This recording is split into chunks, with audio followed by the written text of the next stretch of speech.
Hello everybody, welcome back to another Microsoft Flight Simulator live stream. I hope you are all doing well. Happy Saturday, my friends. Hopefully everybody is at home, enjoying the last few weeks of summer. It's beautiful weather here today. It's been averaging like in like the 65, 70, 75 for my American friends, like 20 to 25 for my Celsius friends. Alex, what's up, man? Good to see you. Cap Dom, welcome. Jake, good to see you. Schmarkat, good to see you. Huskers, welcome back. Quick Match, good to see you. Timothy, welcome. College Dude, good to see you. Drag Person, welcome. Jake, good to see you. Tony Baldo's in the house, welcome back, my friend. Yuckfu is here, good to see you. Chris Clark, welcome. Vazir01, good to see you. Captain Howdy, welcome. Steve Arrow, good to see you. Aminix, good to see you. Gigliotis, welcome back. Greg Elwell, good to see you. Hope all is well. Leonard Grant, welcome back. Chris Clark, I think I got you. Good to see you, man. Kenzo, welcome. John Xander Lozano, welcome back. I hope you're doing well. Average Aviator, good to see you. PW, welcome back. Tenure to Mobile, welcome back as well. Captain UK, good to see everybody back in chat. Hope you guys are all doing well. Feels like it's going to be a quiet day today, just judging by the amount of people that are hanging out just before stream. I feel like it's going to be a very quiet day today. I think as the summer comes to an end, usually we have like a huge decline of viewership, at least looking at like the analytics over the years, as everybody is out and doing things as one final hurrah before winter is here and we're all stuck inside for 5 to 6 months. So welcome, friends. Eurowings Ops today. We're here on the ground in Stockholm. We're going Stockholm over to Hamburg, Hamburg down to Zurich. Should be a great day of flying. Very much looking forward to this one. It's been a while since we've flown into Hamburg. It's been a while since we've flown into Zurich as well. We departed out of Zurich a couple weeks ago on stream, but it's been a long time since we've flown into Zurich. So I'm gonna have a lot of fun today. Marco celebrating 20 months as a first-class member. Huge no floaties to you, Marco. Thank you very much for support, my friend. I truly do appreciate that. That's incredibly kind. Thank you, man. Dr. Alberts, what's up, man? Good to see you, dude. Sam Jono, welcome back. Good to see you. Hope all is well. Anthony, good to see you, man. Welcome back. Bearded Yeti, good to see you, my friend. Hope all is well. How about those nice, crisp visuals and nice audio coming out of my mouth? Perfect. Perfectly in sync. My God, hopefully we, I was just going to say yuck foo. I truly believe we've actually figured it out this time. Fingers crossed. We'll see. Please do let me know, though. We've changed the audio, the source of the video and the audio. Do let me know if there is any flickering, because there has been some flickering where my camera will flicker for a quick second. So do let me know if you guys see any of that today. Just say, hey Cap, your camera flickered or whatever in chat if you see it. So you have solved it. I mean, with the help of Bearded Yeti, dude. Yeti sent me a video Thursday night. He sent me a video while I was streaming, and I watched it after the stream, and apparently the issues that I were having are very common with OBS. So we made some switches and we did some stuff, and everything is perfect now. I have zero delay, and tons of green tint from the screen on your hand. Well, it's just normal. I mean, we're using a green screen. It's literally a massive green thing behind me. That's pretty normal, man. I mean, it's a green screen, right? He can't stay long if I pass my 737 type / check ride 10/6. Will you fly Delta 737 on 10/7? No. I live in Canada. I can't really just jump on a Delta flight, but if you ever come up here, let me know, man. Phoenix Block 2 out yet? No, not out yet. Not out yet at all. Dimitri, what's up, man? Good to see you, dude. Welcome back. I hope you're doing well. Thanks so much for coming to hang out, man. Appreciate you being here, man. Thank you. Cool, friends, let's do it. Let's jump inside the aircraft. Let's get this bad boy program ready to rock and roll. I think we're scheduled at about an hour and 5 minutes, an hour and 20 minutes, actually, it's saying, into Hamburg. So let's get this bad boy program ready to rock and roll. Upstairs, first thing is first. Let's go ahead and get our external power to the on position. Good. We've got our battery switch 1 and 2 on. When will Block 2 be out? I have no clue, man. No clue, dude. What is coming out next week? Probably Block 2. I mean, next week is the end of the month of September. We were told that we would be getting IAE engines by the end of the month, so yeah. I mean, you'll sim a Delta 7-3, but if you end up on my IRL flights, I will totally come talk to you. Okay, man. Yeah, I don't know if we'll get that, but yeah. Yo, Cap, just watch your 747 stream. Any chance that you will fly it again? Yes. I don't know when, but yes, we'll fly the 787 and the 747 again. Yep. Dimitri coming in with the €6 donation. Huge no floaties to Dimitri. Thank you very much for the continued support of the channel, my friend. I appreciate you. Thank you, man. Guys, let's get some love and chat for Dimitri dropping the €6 huge no floaties, man. Exceli, good to see you, dude. Welcome back as well. Hope all is well, man. Cool. Let's get our Adiers. Left side nav, right side nav, center nav. Beautiful. Continue the flows. Crew supply can come on. Nav and logo lights on. EPU master start switches on. No smoking to the auto position. Emergency exits are armed, and we'll go ahead and bump our cargo heat here. Thanks so much, Dimitri. I appreciate you, my friend. Incredibly kind, man. PMDG EFB. Still nothing with the EFB, so I don't know, man. The frames of this airport are just atrocious. Like, atrocious. I don't know what Orbex is doing with their new sceneries, but they got to figure this out, man. Orbex used to be incredible on performance. I'm getting 25, 27 FPS currently, and I'm not even really doing anything. We're just sitting and staring at a terminal. Not very good. Not very good. ESSA to EDDH Hamburg. Good. We're going to go to our mass and balance tab here today. Everything looks good here. 173 passengers on board, 3,900 kilograms of cargo, and we've got 7,300 kilograms of fuel. We'll go ahead and load aircraft. We're going to go instant. Good. That'll go ahead and board the aircraft. Beautiful. We are boarding through GSX, so that's good. In the 737, when do you have VNAV as versus vertical speed? I'm assuming there is a height restriction. Yeah, I'm not quite sure what it is. If it's an RNAV departure, I think it's anything above 500 or 600 feet. But most operators that I'm aware of, they'll engage LNAV, VNAV, prior to departure, but I don't know. Delta's a little bit weird. Delta doesn't pre-arm, apparently, the LNAV. I don't know. Talk to LJ. He's getting his check ride right now, his type rating. His check ride. He already has his type rating. Cool. Let's go ahead and plug in some information down here on the McDo. We're going to go init ref. We're going to do our init request. Good. We are today Eurowings EWG. What are we? 4 Charlie Papa. 4 Charlie Papa. We'll go ahead and bug that up into there.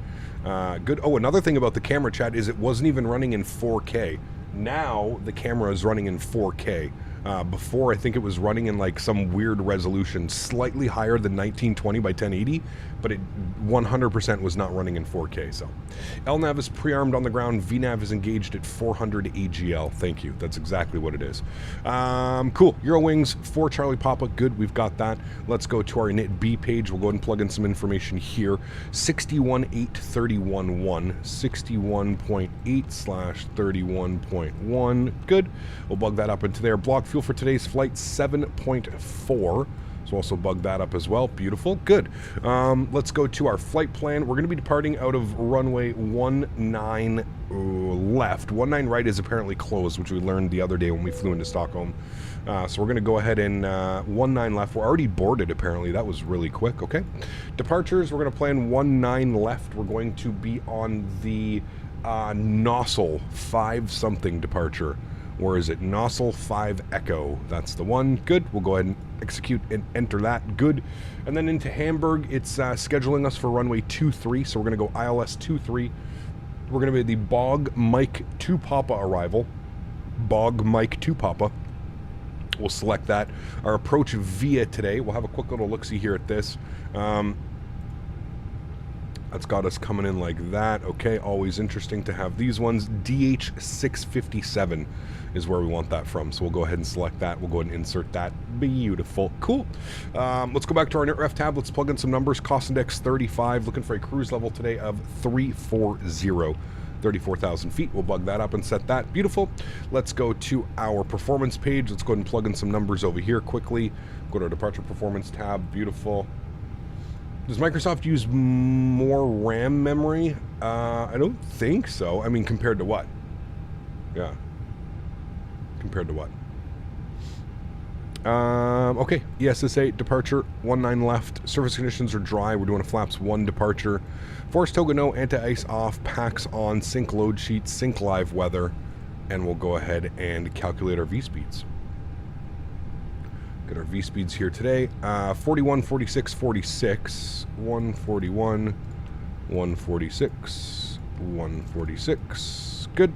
And flaps 1/down 0.1, I believe is what it was, with a flex of 53. Those engines are going to be screaming out of here. 53 on the flex. Beautiful. Cool. That's all done. That's all looking good. We get some brightness on the screens here. There we go. Good. Get our interior lights up. Good. Get a little bit of floodlight as well. Go upstairs. Get these guys on. Let's go ahead and spool up the APU. We're still waiting for the Adirs. We've got 5 minutes on those, but the aircraft is already boarded. I don't know how they already boarded, but they boarded. I'm doing well, Johan. I'm doing well, man. Enjoying my weekend. Saturday flight simming. I always say, man, Saturday, Sunday, the best days for flight sim.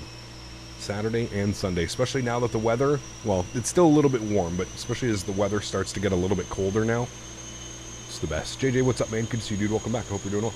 Yad, how are you, my friend? Welcome back. Thanks for coming to hang out today.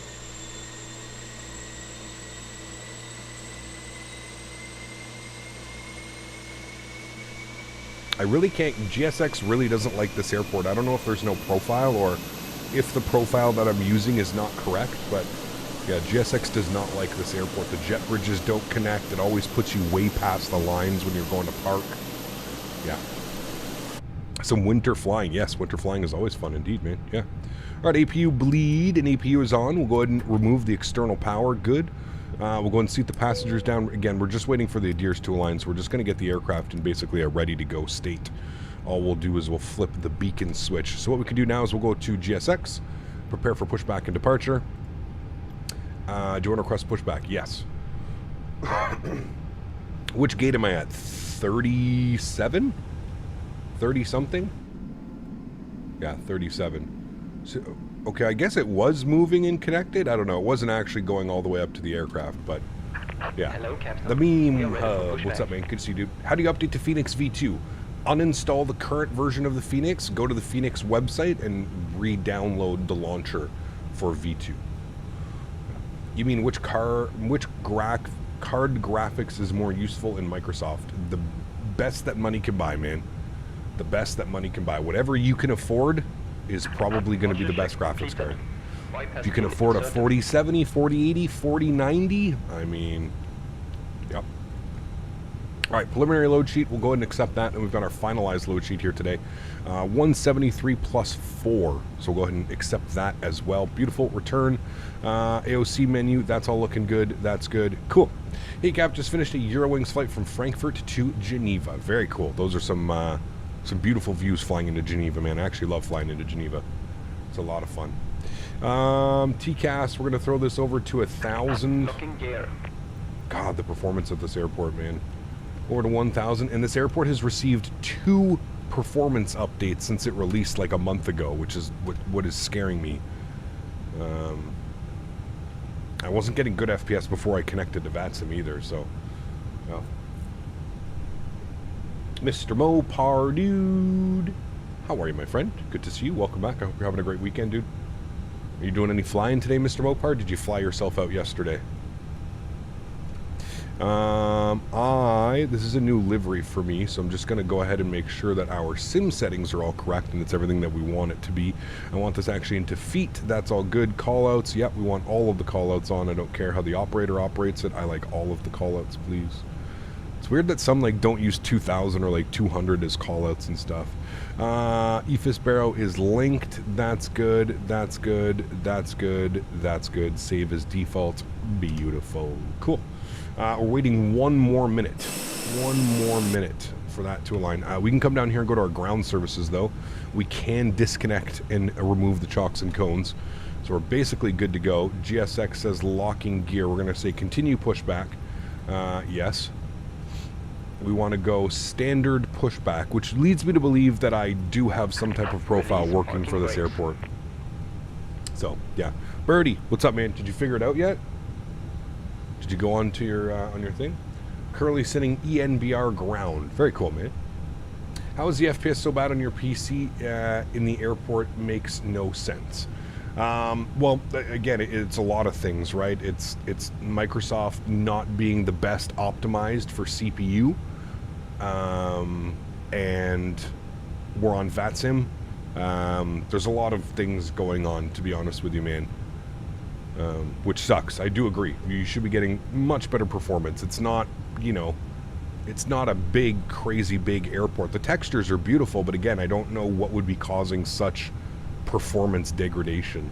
You know, just for like flying out of like Copenhagen, let's say, fly Tampa Copenhagen, we have like 30s, 40s, you know? So yeah. No, they just weren't aligned yet, Andy. They take a little bit longer. The IRS take...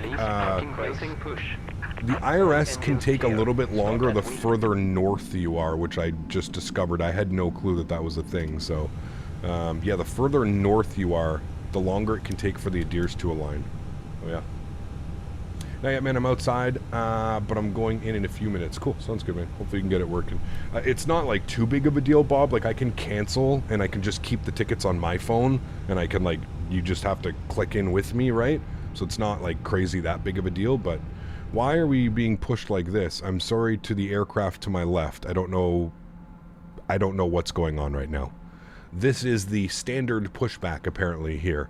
Yeah, remember when I mentioned that I'm pretty sure my GSX profile has gone fucking wonky on this airport? Yeah, this is the standard pushback procedure that GSX offered me. So, figure that one out. I apologize to whoever this is. I don't even know what's going on, man. I really don't know what's going on. GSX in general has some problems lately. Well, I don't really run into GSX issues. I think what's going on is the profile that I have for this airport. I don't even know if I have a profile. Hold on.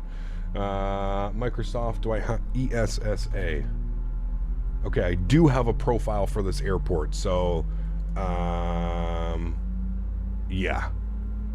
I don't It's almost like it thinks we're at a different gate, and now it's going to go and push me back and, like, do the proper pushback. Again, I have no clue what it's doing right now. Is it... Watch it just, like, park me right here. Dude, it...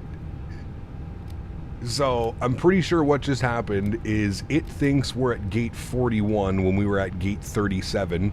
So it has somehow brought us all the way over here, and now it's going to push back the right way. Wow. That's something. I haven't seen that one yet, chat.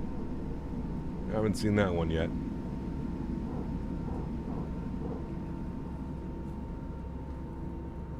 Orbex Arlanda includes its own profile. Yeah, well, that's what I'm using, and apparently it's not working the way that it should. I mean, look at the wing walker. The wing walker just got his head blown off by the engine.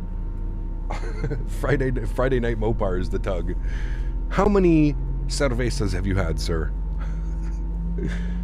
Oh, man. No interior to save performance. Yep, I have all the options turned off, Jan. All the bonus options that you can have, I have everything turned off. Which is, again, why I'm not quite sure why I'm getting such terrible performance, to be honest.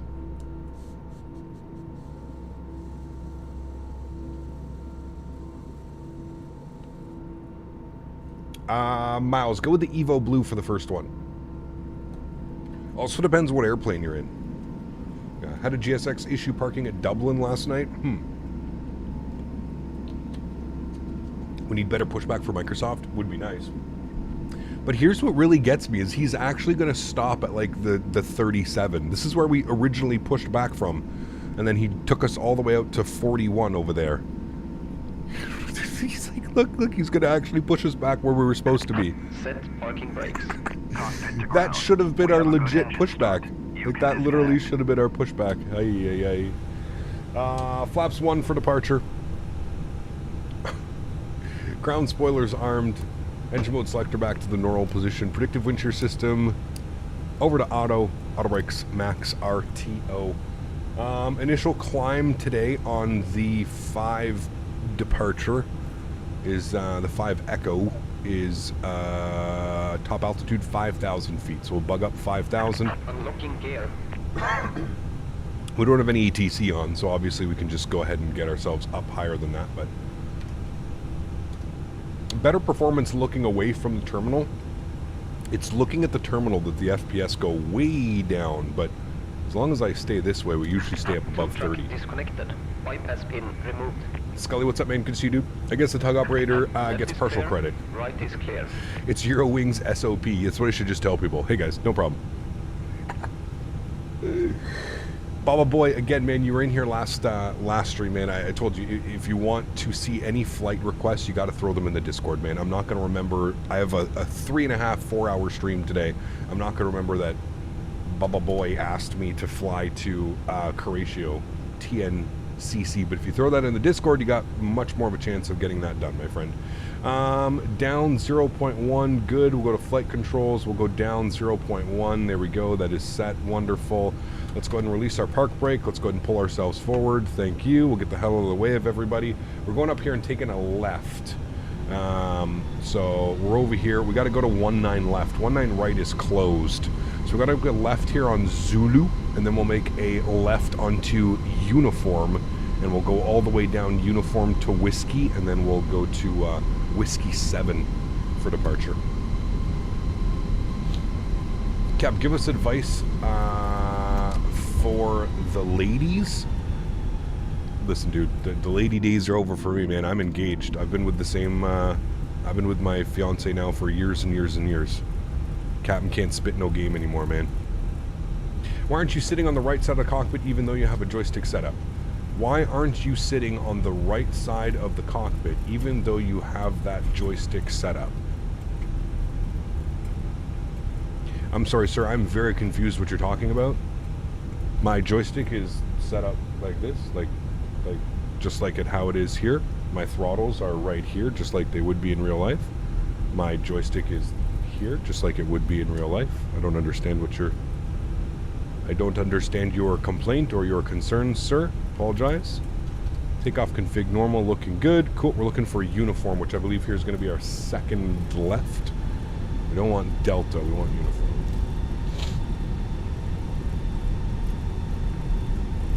Also, my name is Captain Canada, not First Officer Canada. If I was First Officer Canada, we'd be flying from the right seat.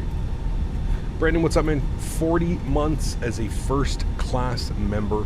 This is probably the worst pushback I've seen in a while in GSX. Yeah, that was real interesting. Real interesting. Thanks so much, Brandon. I appreciate you, man. Huge no floaties to you, dude. Thank you, thank you, thank you. Will Flight Simulator 2020 add-ons be used for Flight Simulator 2024? Yes, everything should work according to reports. We don't have like official word from Microsoft yet. I mean, we kind of do, but I think it's going to be one of those we got to wait and see. It's going to be, you know, all is fine, but yeah. You're doing it wrong. Mr. Mopar Dude coming in with the 10 gifted memberships. Incredible. Huge no floaties to you, my friend. Thank you very, very much for the continued support. Guys, if you got a gifted membership, or anybody, if you have access to the emojis, please spam those in chat right now. Mr. Mopar Dude coming in with the 10 gifted members. Incredibly kind, man. Thank you, dude. I appreciate you. Thank you, thank you, thank you. I got to get this in before what, November, Mopar? When you leave? Thanks, man. I appreciate you, dude. Blame Dan. Can we get a bunch of Blame Dans in chat? I don't remember. Did you fly the AN225? We did fly it once. Yes. I would like to fly it again, but yeah. Looks like I joined just in time. You did. Digital, what's up, man? Good to see you, dude. Now, guys, you want to know a cool fact right now? Look at this. This is... Does anybody know what this is? For those of you that don't know, this is a hotel. Yep. This is a 747 that has been converted into a hotel. This almost makes me want to come to Stockholm just so I can like stay in there. Apparently the wait times are pretty incredible. But like the engines, they have the engine cowlings and stuff still on. The engines, I'll get a picture of us when we get to cruise, okay? I'll show you guys. You can literally rent a room and it's just the entire engine. Because they've hollowed out the engine. You can basically sleep inside the engine. It's pretty damn cool, man. It's a really, really cool idea. They've even got like the stairs up to them and stuff. I'd love to visit that. That'd be absolutely awesome. Absolutely awesome. You can sleep in the engines or in the cockpit. Yeah, it's such a cool idea, man. Such a cool idea. Especially for like av geeks and stuff like that. Like people that, you know, if you're, let's say you live in Sweden and you're frequently traveling to here or something like that. Be really cool, man. Be really, really, really cool. Rado, what's up, my man? Good to see you, dude. We fly a 77-900 when the Horizon releases it? Maybe. I don't know, dude. I'm kind of over, like, I really want a proper 787, not one that's done, you know, a mod to one. I'd love to have a proper one. Oscars, what's up, my friend? 34 months. Huge no floaties to you, dude. Thank you very much for the continued support of the channel. It's a Saturday. Captain Canada, college football, and Corona. Now, that sounds like a great day, my friend. Thank you for the support, sir. I appreciate you. I got to run to the dispensary after stream. But thank you. Appreciate you, my man. Thank you, thank you, thank you. Soren, how are you, my friend? Good to see you, dude. Welcome back. I hope you're doing well. It's been a while. Good to see you, my friend. It's weird not seeing you as a green. I was like, is that the same Soren? It is the same Soren. Hello there, Cap. So nice seeing you take off from my home airport. Well, thanks for having us, man. It's always beautiful when we get to fly out here in Scandinavia.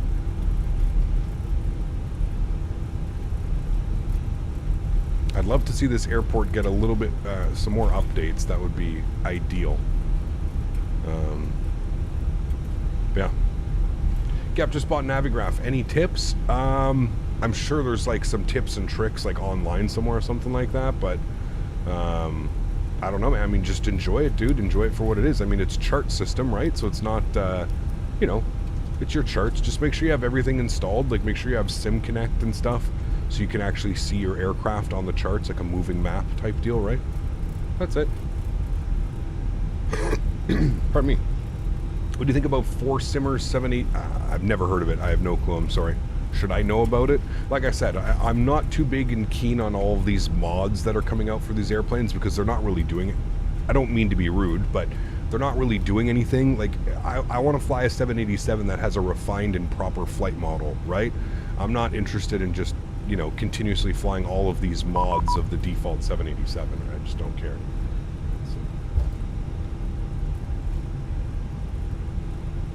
So. Okay, he's saying that we can go before him. Okay, cool. Thank you. So I'm not on Unicom. Let me put us on Unicom so we can say that. Thank you. All right, cool.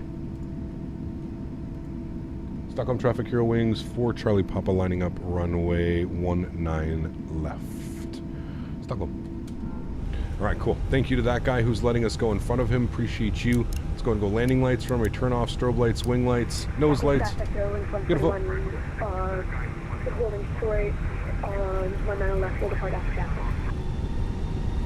Thank you for letting us go. Appreciate it. All right. Secure the cabin. I think we already did that. We're not getting any ECAM messages. We just had a departure out in front of us. We're just going to let him do his thing now. RJ, what's up, my man? Huge no floaties too, dude. Dropping the $5 donation. Thank you very much, RJ. I appreciate you, man. Thank you, thank you, thank you. And we had Soren back as a member. Soren, good to see you, my friend. Thank you very much for your continued support of the channel. Welcome back, Soren. Huge no floaties to you, my friend. Guys, let's get some love and chat for Soren, longtime member. Hello, Captain. Hey. Sending good vibe to you and the family. Thank Have a you. great flight. Same to you, RJ. Appreciate you, my man. Hope you're having a great weekend, dude. Enjoy it. Like I said, enjoy the last little bit of summer because I feel like it's dwindling away. Phoenix are actually making us wait till the last day of September for the update. Well, I mean, we still got a week left in September, so you know, I don't have any problems with that. They said by the end of September, so you know, you have to give it to them. Can you make a video showing your configs? Like my configs how? I run a lot of things default, man. I'm not really somebody that goes crazy. As far as like control sensitivities and control surfaces, I'm just using exactly what Fenix says you should use for this airplane. If you want to know like my graphic settings, super easy, dude. Exclamation point MSFS in chat. I have everything readily available for you guys. Nice and easy. Do you think that the Fenix will get the IEs out before the end of the month, or do you think it's going to be pushed back like a week?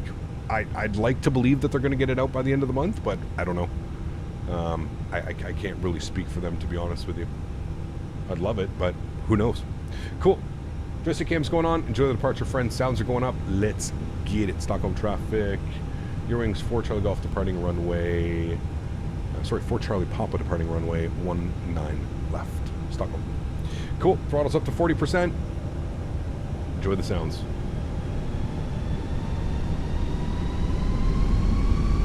Chrono's on. Let's go. Manflex 53 SRS runway auto thrust bleu.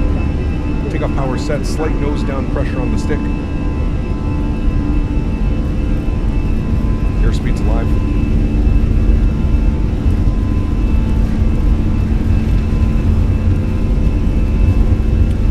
knots, we're neutral.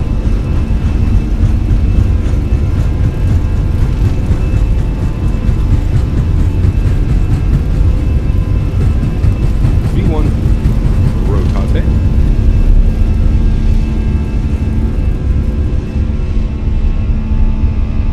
Positive brake, gear up.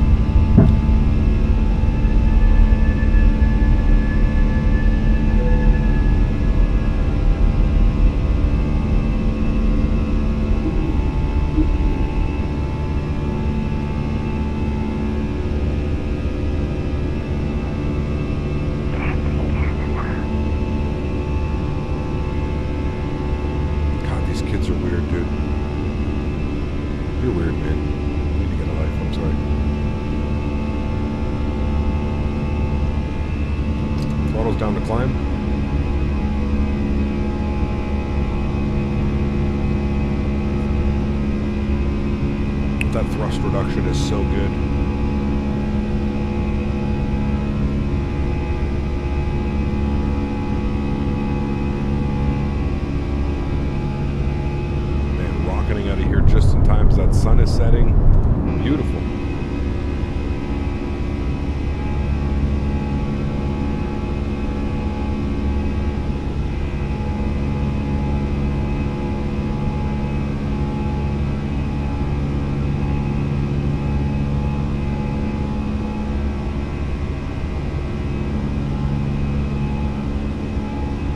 Do I have stutters? I'm not seeing any stutters.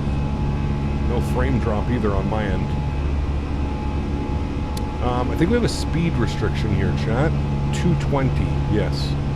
220 for a good chunk of miles.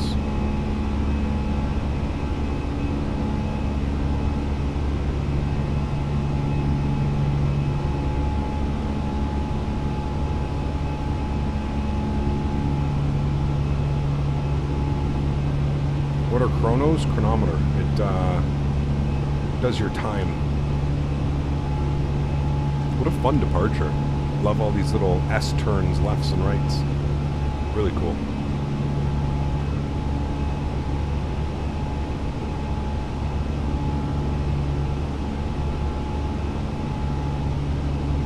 When does that speed restriction lift? Limit 250. Okay, right after this waypoint. All right, there's our 5,000 foot call out. We're going to go and get our cruise altitude bugged up, 34,000 feet.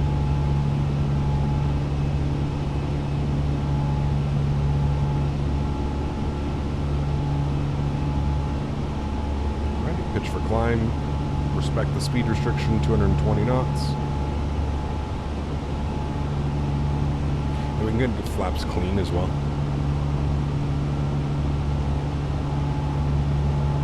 There's 5,000 feet. We can go standard barometric pressure.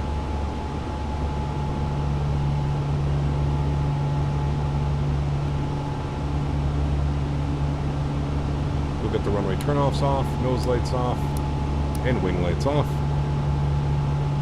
There's our speed restriction. We can start going now 250 till 10,000.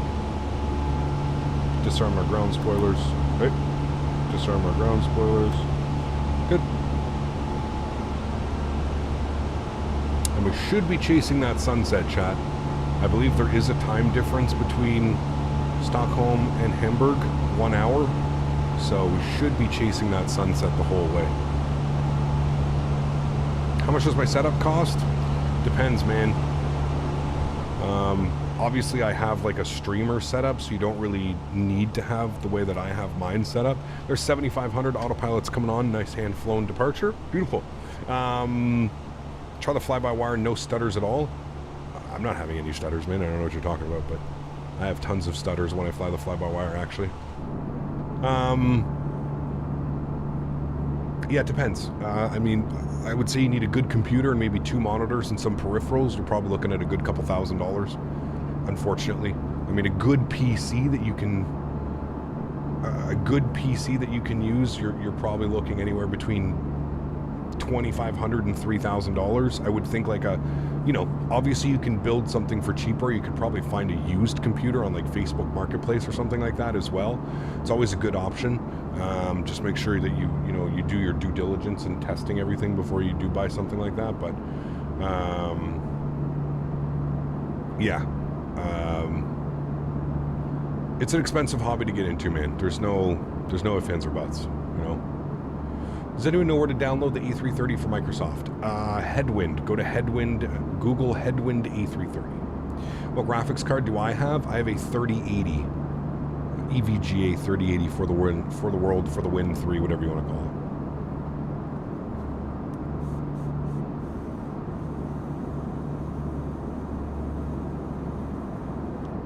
You have a computer that you've owned for 47 years and it's still running.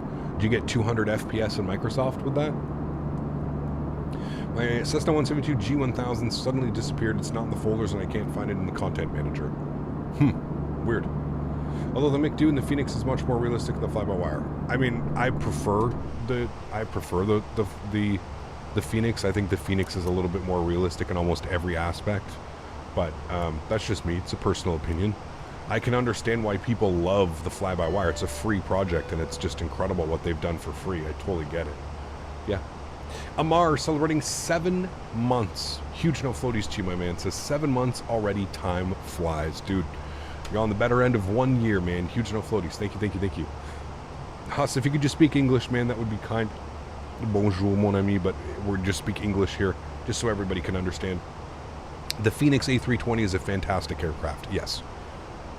Arguably, in my opinion, one of the best airplanes available for Microsoft. So. Again, I feel like that's just a personal preference, but I think many would agree with me that this is probably one of the better get better third-party aircraft add-ons that you can get for the sim.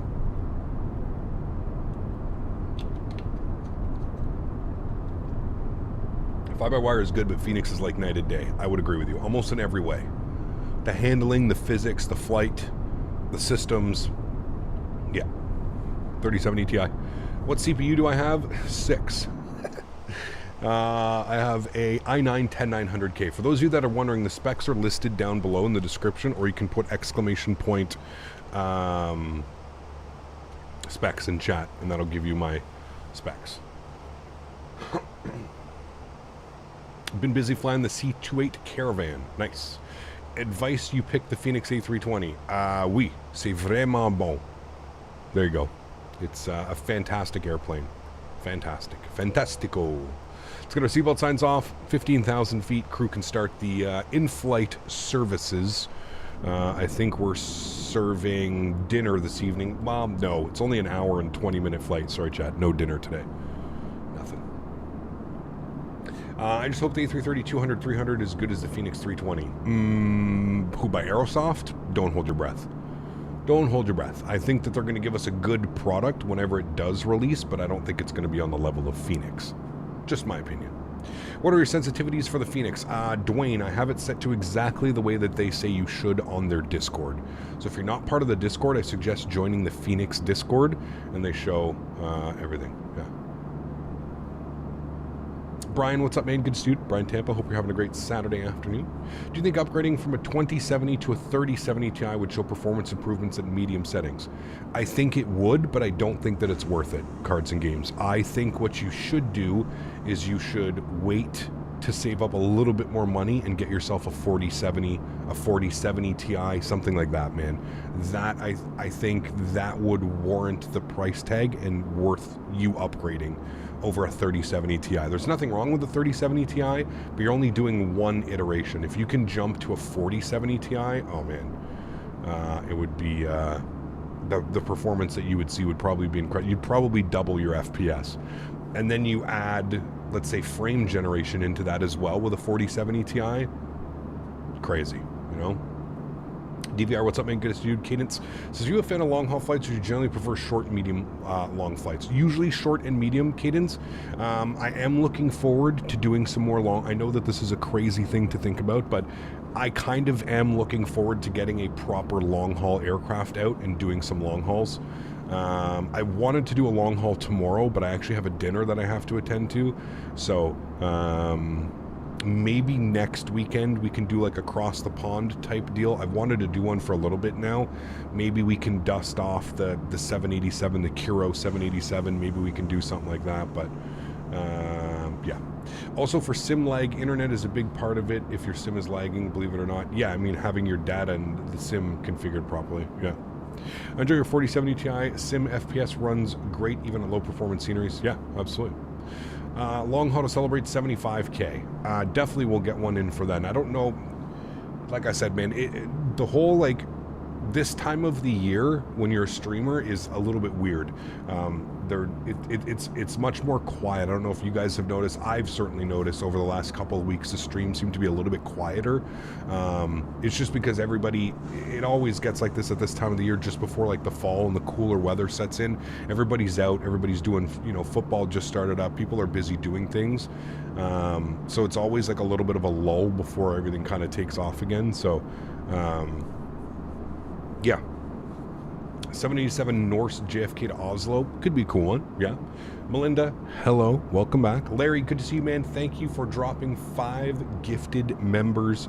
Huge no floaties to you, man. Thank you very, very much for support. I truly do appreciate that, guys. Can we get some love for Mr. Larry dropping 5 gifted members? If you did get a gifted membership, please make sure you say thank you. That's incredibly kind. Thanks so much, Larry. I appreciate you, man. Thank you, thank you, thank you. Air Transat 310. I have a 2060 waiting for next year to get a 40 series. Downside is practically nothing is compatible to carry forward. That will jump, so will be a full new rig for me. Got you.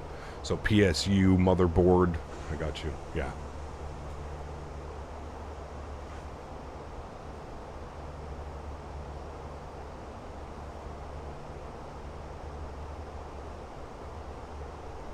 I think we need to do LAX to Melbourne Qantas 787. That's got to be like the 100K celebration, man. We'll do like Project Sunrise or like a 16-hour or 14-hour flight when we reach 100K. All right, that'll be the deal. That'll be the deal that I hold to you guys. You can hold this. You can get it down in writing. You can clip right now. Once we reach 100K, we will do one of those crazy long hauls, LAX to Sydney or like whatever, you know. We'll do one of those. That I promise. But we need 100,000 subscribers. Before then, no way. No way. Gonna do a morning flight to Zurich. You got that, college dude? Yes, sir. So we can enjoy the beautiful scenery, man. I wanted to get a nice sunset flight in here to Hamburg, and then yeah. London Heathrow to Perth for 200K. Can you see the Eurowings behind you? Can I see him? No, probably not. I was looking on the VATSA map and I saw Sasha Speedbird 632 doing a flight from EGGL to JFK. He's been in the air for 1 hour and 30 minutes and the headwind 330. Awesome. So you found your friend, Roblox Gaming. Did you send him a message? What's his first flight going to be with the IEs? JetBlue? JetBlue? Maybe JetBlue? I don't know. It depends when they come out, man. If they come out next week, we're going to be in the U.S., so probably JetBlue. Yeah. Or some United. United operates the IEs as well, so.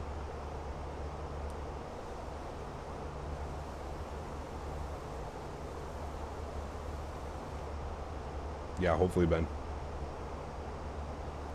First flight with the IEs will be BA. There you go. Yeah, it's a good one. Why don't you try out the Tolos 340? I have flown the Tolos 340. I'm just not a fan of the 340, Melinda. I actually don't really... I don't know. I just don't like it. For whatever reason. If I was going to fly Tolos, it would be the 321neo or the 319. But, yeah, not a fan of the 340 for whatever reason. Just not one of those airplanes that does it for me. You know? For me, Wizz Air from Bucharest to Treviso to Bucharest. There you go. Wizz Air would be good too. Spirit with the IAEs. True. Spirit has them as well. Flying school bus. Atlanta to Fort Lauderdale. That's a good flight. Go visit XP72. That could be a good one. Chad is testing your patience today. Oh, welcome to my life every single day, Rydog. How are you? Nice to see you. Yep.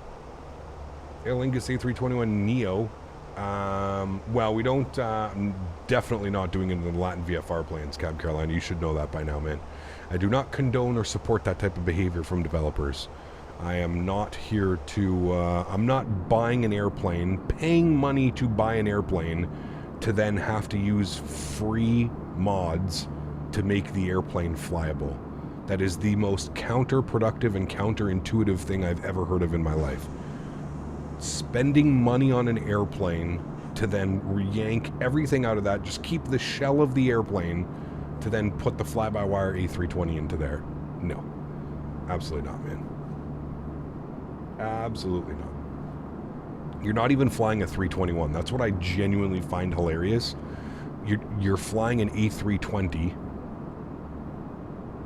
You're flying the fly-by-wire A320 disguised as an A321 or an A319. It's just, it blows my mind, man. You know what? Well, no, never mind. We won't do it. Yeah. Unless Fenix makes a Neo, I think that's going to be their next step. Once the 319 and the 321 is released, unless they plan on doing a different airplane, like a 350, 330, I have no clue what Fenix is going to do afterwards. My guess is offer like a $10 or a $15 fee upgrade for A320 Neo, A321 Neo, you know what I mean? Do something like that. Yeah. I just don't... here's the thing, Smudge. I don't need therapy for the problems with Latin VFR. It just boggles my mind that so many other content creators and other people in the community are condoning this type of behavior. That's what irks me, man. That's what I, you know, like I said, dude, if content creators don't pay attention, things don't live on, right? As much as you want to believe that or not believe that or whatever, I don't really care. This is just the truth. If you don't see somebody using something, then you're not going to get the, you know, if nobody's using the Latin VFR A319s or A321s, you're not going to think about using those airplanes, right? It's the fact that you see other content creators using them, making videos with them, that's what kills me, man. Is like, we gotta Like, I know people want more airplanes than Microsoft, but it's not, this isn't the way to go. This isn't the way to go. You know what I mean? To be fair, the A321neo has the same cockpit as the A320neo. Stands for new engine option, not cockpit. Yeah, of course, Lassie. But again, you're buying an A321, okay? You're paying money to buy an A321. Now, if you keep that default, I'm pretty sure it uses the default A320 from a Sobo model. You're not even getting an A321. And then what you're doing is you're going and modding it with the fly-by-wire. I understand that the A319, the A320, the A321, the 20 Neo, the 21 Neo, all the cockpit's the same because they want efficiency, right? It's a lot easier for an airline to train a pilot on the A320 family series, right? What I'm saying is you're buying an A321 and then you're going and you're taking a default A320 profile and you're making it an A3. You're not even flying an A321. You're not getting any of the characteristics. You're not getting any of the flight model. You're not getting any changes. All you're doing is flying an A320neo that looks like an A321. So essentially what you're doing is you're handing Latin VFR $20, $30, $40, whatever the price tag is, for a shell of an airplane to look like an A321. It's crazy. It doesn't make sense to me. It really doesn't make sense. I'm all for, like, you know, headwind and stuff like that, A330neo, you know, having, like, if it was a freeware, sure, it's a completely different subject if this was a freeware airplane. It's the fact that you have to pay Latin VFR money for basically the shell of an airplane. That's what boggles my mind, and that people support that type of behavior. Listen, like I said, I know people are bored. I know people want different airplanes in Microsoft Flight Simulator. I get it. We only have a handful of airplanes that we can rely on and trust and can fly. But this isn't the way to do it, man. Supporting this type of behavior and supporting this type of developer, that's not what we want, man. Like, Latin VFR make decent sceneries, but it's just, you know, I think it's crazy, man. Seems like this topic comes up here often in chat because a lot of people continuously ask me, hey man, can you fly the headwind A321 or not the headwind, can you fly the Latin VFR A321? And I feel like it's my duty to, like, make people understand. I truly think, I don't think people understand what they're, like, doing. I understand there's a lot of new people in the flight sim community, but I truly believe that a lot of people that are buying these products and supporting these products, like BreeDoc, Latin VFR, all the other bullshit that's on the marketplace, I feel like they just don't know any better. Do you know what I mean? And I'm not being rude as in, like, they don't know anything. I'm just saying they're new to flight sim. They see an A321 and they go, you know, cool, yeah, wow, that's an A321. And then they buy it, and really that A321 is just an A320 with default physics, default everything, right? It's, somebody has to make aware of all of this shit, you know what I mean? Latin VFR's goal wasn't to have a shell of an aircraft, it's more of an Xbox type users. Yes, I agree it's overpriced, but it's in its own niche. I mean, that's fine, Neil. Then I think at some point, Neil, I understand what you're saying, and I do agree that the Xbox crowd is even more starved for airplanes than the PC guys. The PC guys, at least we have, you know, the fly-by-wire mod, we've got the headwind mod, we've got the Kuro mod, we've got, you know, multiple mods that we can use to kind of scratch the itch that we have to fly different airplanes. I don't know how you can configure this. I don't know if you can charge for Xbox and not on PC. I don't know how it works, but regardless, man, I just don't think, I think that it's a complete waste of money and a complete waste of time to get yourself involved with having to pick up those airplanes and then mod them with, like I said, it boggles my mind that I'm paying for a product and then I'm going and taking a freeware project and overwriting my paid product. It's crazy, you know? And I just, like I said, it kind of, it is a little bit upsetting to see other content creators and other users in the community condoning that type of behavior because they're bored, essentially, right? Because they want to fly an A321, even though they're not flying an A321, they want to fly an A321, you know.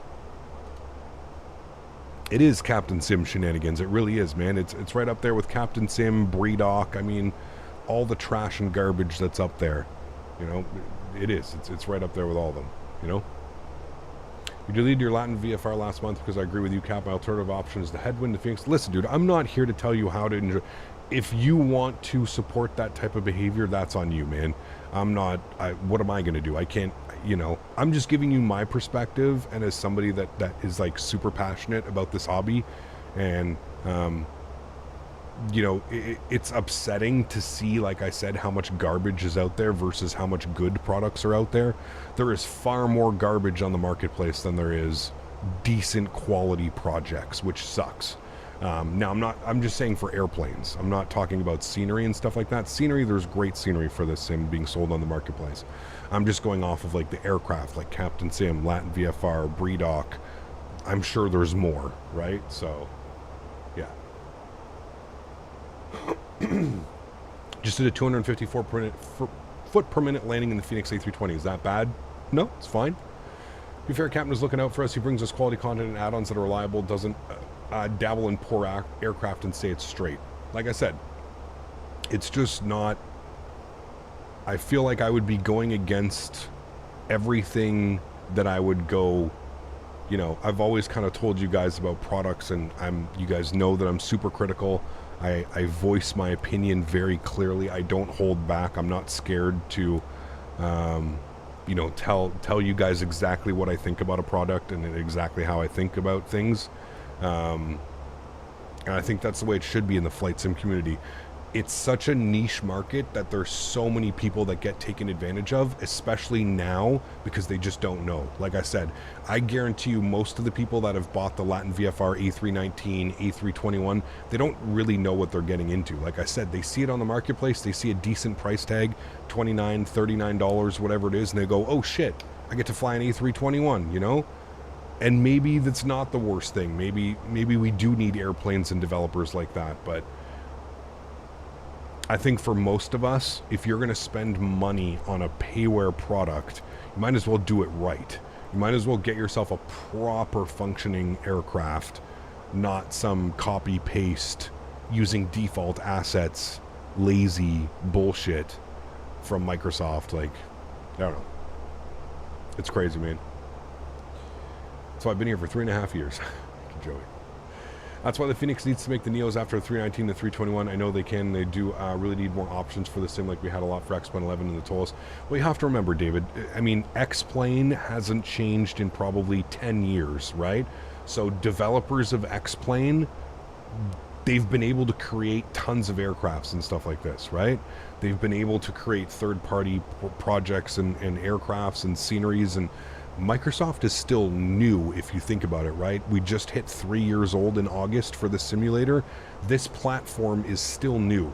I think in the next year, I think that this simulator will become... I mean, this time next year, I think we're going to look back and we're going to go, wow, holy shit, look at the amount of airplanes that we have now. Do you know, like, that's what I really think is going to happen, because by this time next year, I mean, dude, you're talking, we're going to have 777, 737 MAX, A319-21, A300, MD-11, 75, 76, Dash 8. The list goes on and on and on and on and on. You know what I mean? It takes a long time, and that's part of the problem. This is why you see exactly what's going on in the flight sim community. It takes a long time to develop these proper airplanes. It probably took Latin VFR a month, maybe 2 months, to put together their A321 package and send it off to the Microsoft store. I guarantee you, there's no way it took them longer than 2 months to get those airplanes. It's literally copy-paste from default assets, and then you make an external model in modeling. Like I said, they've already made scenery, so they already know how to model. But a PMDG product or a Fenix project, you're talking years of development. 1.5, 2 years, 2.5, 3 years of development, which is pretty normal for third-party content that is, properly designed and properly done. This time next year, Aerosoft will still be teasing the 330. I hope not. Hope not. How much will 2020 be? Probably the same price as this sim, to be honest.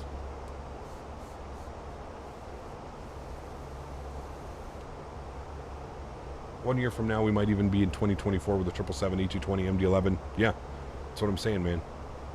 That's what I'm saying. Yep. I think that even with the launch of the new Flight Simulator 2024, I think that 20 will be the favorite. Maybe for a little bit. I guess it depends on how they launch 2024.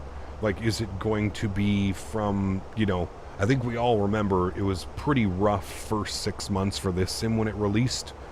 Performance was just abysmal. The clouds looked weird and grainy, and there was like just this weird... The sim took a little bit to come into its own, so...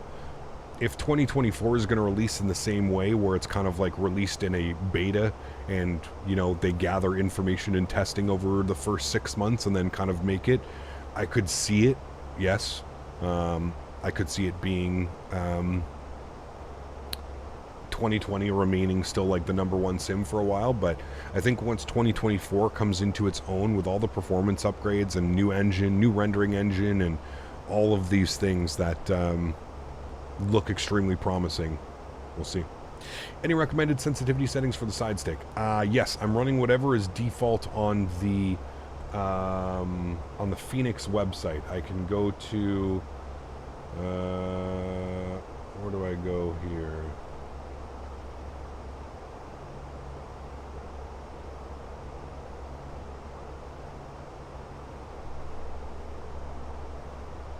I don't can't remember where they put it. I thought they put it in announcements. Maybe they didn't put it in announcements. Yeah. Fenix put it in... I can't remember where they put it.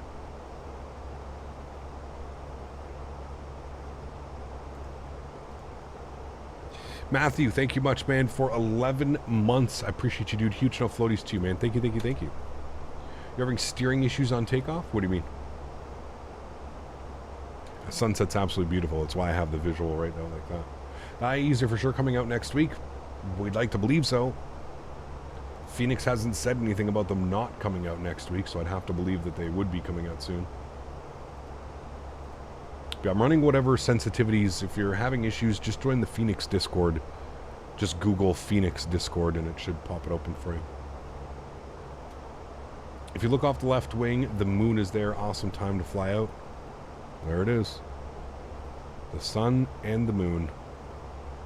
Sun, moon. Moon, sun. I think that looks a little bit better, but...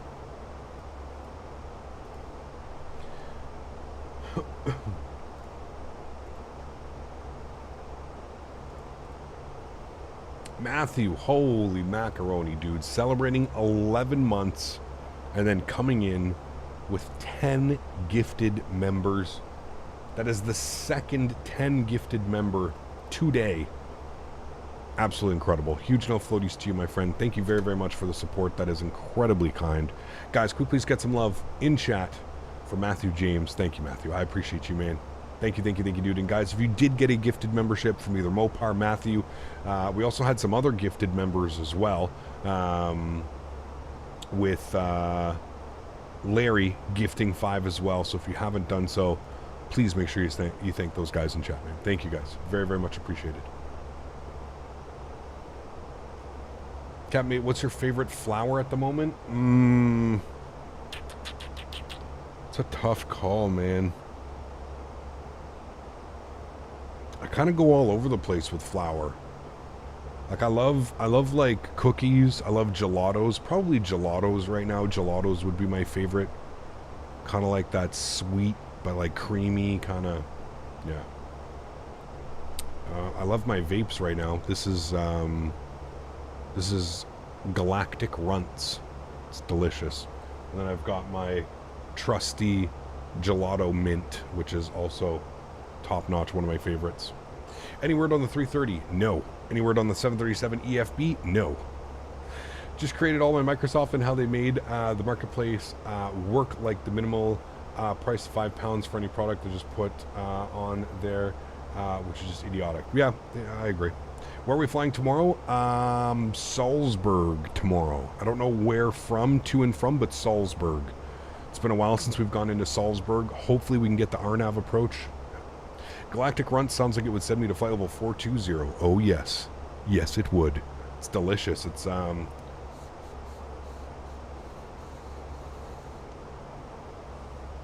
earthy, flowery, and, like, woody. It's nice. Weren't those two supposed to be released by now? Nope. No release date on either of those, Melendo. Contrary to what you would probably think or what you've heard in the flight sim community, Aerosoft has never given a release date for the A330. And same for PMDG with the EFB. There has never been an official release date. So to call it late or should have released by now, that's just, again, part of the community not being patient. In case you haven't noticed, flight sim development takes a long time. Years, in a lot of examples. Years to develop something. It's usually a small group of people working on their off time. So most flight sim developers have a job outside of developing for products and stuff like that. So, yeah. But you said the paint kit was released early this year, so shouldn't have come out soon. Again, I'm not Aerosoft. I cannot tell you how those things work. Usually, a developer releases a paint kit maybe a month or two before the aircraft comes to market. That's typical. But I think we've learned here at this point that Aerosoft is not typical. They do not do things the way that you would assume things are done. So, again, no release date has ever been given, so you can't really say that, oh, your aircraft is late or you're missing release dates or you're doing that. Again, there's been no release date. Same as the EFB. Are people frustrated that we don't have an EFB out? Sure, absolutely. But there's been no, hey guys, you're getting it on September 14th. And we're now sitting on September 23rd and we still don't have it. No release date, you can't really get upset at a developer. Now, were they smart at, you know, not giving a release date and just giving like weekly updates or bi-weekly updates? Sure. But I think at this point, I think you're seeing it perfectly with the Aerosoft 330 as people are just getting frustrated at this point. For many reasons, because Aerosoft tends to lead people on their forums into that, you know, oh, progress on the aircraft is way ahead of schedule and we're looking great. And like, those were some of the words that they were using. And then all of a sudden it was like, oh, well, we ran into a multitude of bugs and LNAV's not working and VNAV's not working and speed constraints aren't working and speed restrictions aren't working and altitude holds aren't this, that. So anyways, whoa. Robert, celebrating 9 months, says, glad to hang with you, and then drops 20 gifted members. Jesus, dude. We haven't had one of these in a while, man. Huge no floaties to you, dude. That is incredibly kind. Guys, please, please, please get some love in chat. I already see some mad love for Robert in chat. 20 gifted members. Robert, thank you for the support, man. I really do appreciate you, dude. That's incredibly kind. Thank you, thank you, thank you. Guys, if you did get a gifted membership, please make sure you say thank you. That's 51 new members today already. Absolutely bananas, man. Thank you, dude. How much does 20 gifted members cost? I think it's $200. No, $100. $200? 100 to 150, somewhere between $100 and $200, somewhere on there. I actually think it's $100. To do 20, yeah, it's $100. There you go. Thank you again, Robert. That's incredibly kind, man. I really, really do appreciate you, dude. Thank you, thank you, thank you, my friend. PMDG 777 won't be out for a while. Yeah, I mean, I don't think we're getting the 777 before the end of the year. I think by quarter 1 2024 we're gonna get it. This guy, man, he goes, well, here's 10 more. AJ coming in with 10 gifted members as well. Holy macaroni, dude. Huge no floaties to you. Thank you very, very much for support, man. That is incredibly kind. I appreciate you, man. Huge no floaties, dude. Thank you, thank you, thank you. I appreciate you, dude. Thank you, my friend. 20 gifting is 119 pounds. There you go. I think it's 100 USD. Just like the Flight Factor 777 V2, we still haven't had any indications of how close they are to completion, nor do we have any ideas of when we're going to be looking to get the release date. I thought Flight Factor mentioned that it's going to be coming out by the end of the year, but I don't know. Again, I'm not too sure. I'm not too sure how we can take those, but yeah, I don't know if we take it as a grain of salt or 153 miles till top of descent. That seems a little bit. I think it's just because we have that crazy arrival path in. Oh well, that's fine. Austin Matthews. Hey. Named after a great hockey player, or maybe you made your YouTube account after that. Huge no floaties to you, man. Thank you for your support, dude. I appreciate you. That was incredibly kind. Thank you, man. Also becoming a first-class member. Huge no floaties, dude. Thank you very much. Appreciate you, dude. Welcome to the green team. Along with a ton of other people, man. AJ coming in again with 10. You guys are wild, man. Flight Factor is a mess. First they said 2022, then it was supposed to be July 2023, and now before the end of the year, one of their developers on Discord said it's barely flying. Yeah, I would probably... Yeah, I don't know, dude. I don't know, man. I really don't. Flight Factor has always been insanely slow when it comes to development. They're just not... again, small group of developers doing it in their spare time. Which is weird because like the owner of Flight Factor, the lead, do we call him a developer? I don't think he's a developer, but he's the owner of Flight Factor. He has like his 777 type rating and all kinds of stuff. It's weird situation, man. Been watching you for a while now. Not sure why I didn't join earlier. Better late than never. Thanks, man. Appreciate you, dude. Welcome aboard. Thank you. They suck at customer service too. I mean, yeah, they're you know. As far as what I know about Flight Factor is a lot of them are in like Russia and Ukraine and stuff like that. So I don't know if that has anything to do with the language barrier. Could be a reason why their customer support is not good. I know that over the last like year or so, 6 months to a year, they've like recruited a whole Discord team of moderators and people to kind of host events and do stuff for them. But yeah, I don't know. What is a first class membership than a business class? When you get a gifted member, is there a first class? Yes, when you get gifted a membership, it's first class. There is literally no difference between them, Sasha. I just wanted to be able to... Some people, $5 a month is a lot of money, man. Some people, it's a lot easier to afford $2 a month. That's really the only reason, man. You know, $5 a month, that could be lunch, that could be dinner. That could be a lot of money as well, right? So that's the only reason. The only reason is I have it for those that can afford $5 a month. You get first class. For those that can't, you get business class. Kind of like the same thing when you fly on an airline, right? You can upgrade your ticket. You can stay in economy. You can upgrade your ticket to first class, business class, whatever it is, right? What did Flight Factor make? What do they have right now out? They have a 7.5, a 7.6, an A320, and an A350. But they have a bunch of different groups that work under... They're kind of like Aerosoft. They have a bunch of different groups and developers that work under the Flight Factor name. So Flight Factor is the publisher and the developer, but they have a bunch of little development groups that work under the Flight Factor umbrella, if you will. Exactly, God. You got it, man. Tosis, what's up, man? Good to see you.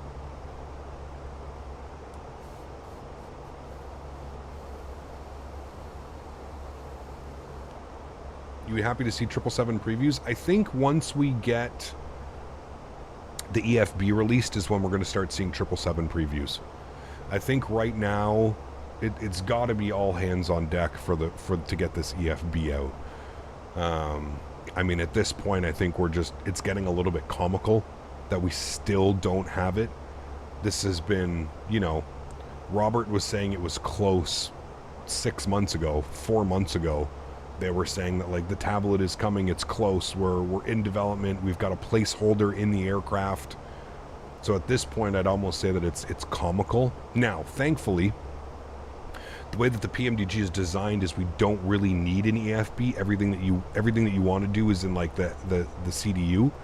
But that being said, at this point, it's almost like a mockery. You know what I mean? Like people are starting to like really laugh that we don't have this project, right? So.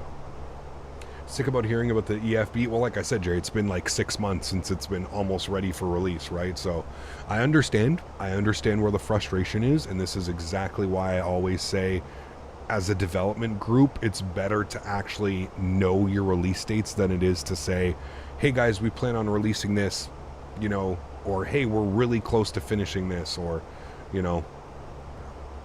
Does the PMDG 737 not have an EFB? Correct, it does not. It does not. And like I said, here's the thing. The way that PMDG is designed is it doesn't really need the EFB because how you load, the weight and balance, the fuel, the passengers, pushback, everything is in like its own menu in the CDU, the FMC, but you know, they don't have any of these options, which I think, and again, I still reiterate this and I still go back. I think if this EFB for this aircraft wasn't this good, we would have had an EFB for the PMDG. I think what happened, and this is a completely personal take, you can disagree with me, you can't agree with me, whatever. I think PMDG had a tablet. I think that the PMDG tablet was far less superior than what the Fenix is offering, and PMDG went back to the drawing board and they made a complete new EFB. That's personally what I think took so long. I think that Fenix has basically come out of nowhere, man, with their EFB and the way that this aircraft is designed. Fenix has, you know, really taken the flight sim scene by storm, to be honest with you, man. I mean, these guys have never developed anything for any simulator, and then they come out, and I think we can all agree this is by far the most intuitive piece of technology I've personally ever used in any of my airplanes. What this can do and how this works, and how easily it's laid out, and how simple it is to switch between different actions and scenarios and stuff in here. It's incredibly done. It is by far the best tablet in any simulated product that I've ever owned. And I truly believe that I think that's what happened with PMDG. I think is that they had something in mind, they had it done, but it was just bare bones compared to what Fenix is offering, and I think that they realized that, and they said, we're PMDG. We've been at this for 25 years, 20 years, 15, 20 years, how long they've been making aircraft. And they thought, are we really going to let some brand new developer on the block kind of show us up with this EFB and how these work? That's my personal opinion of why we don't have an EFB for the PMDG yet, but I could be wrong. But I think that's most likely the scenario of what happened. It would make sense, you know. Because PMDG is not stupid. Like I said, these guys have been at this for years and years and years and years. They know exactly what they're doing. They're not, you know, it's not some Mickey Mouse operation over there. So, yeah. Hey, Cap, looking at an international airport scenery in Europe, what would you recommend? Depends. What part of the world do you want, Thomas? I can offer you my best options, but yeah. Can you go back to Cork? Yes, we will go back to Cork. I don't know when, but we will go back. Are the Fenix a known developer from like X-Plane, or are they made up of people from other developers? So that's exactly it, Hamish. They're a new development group, but they are from multiple other developers. So I've heard that a Captain Sim developer, one of the good Captain Sim developers that did all like the modeling and texturing and system coding and stuff like that, came over to them. Same as like AnyBuilds as well. AnyBuilds has also got developers from kind of everywhere, you know what I mean? So, do you think you guys at PMDG fly the Fenix in their free time? I don't know. To be honest with you, I don't know. Maybe if they're a fan of like simulators, yeah. Faraz, what's up, man? Good to see you, dude. What happened to the Aerosoft 330? Still waiting for it, man. Still waiting.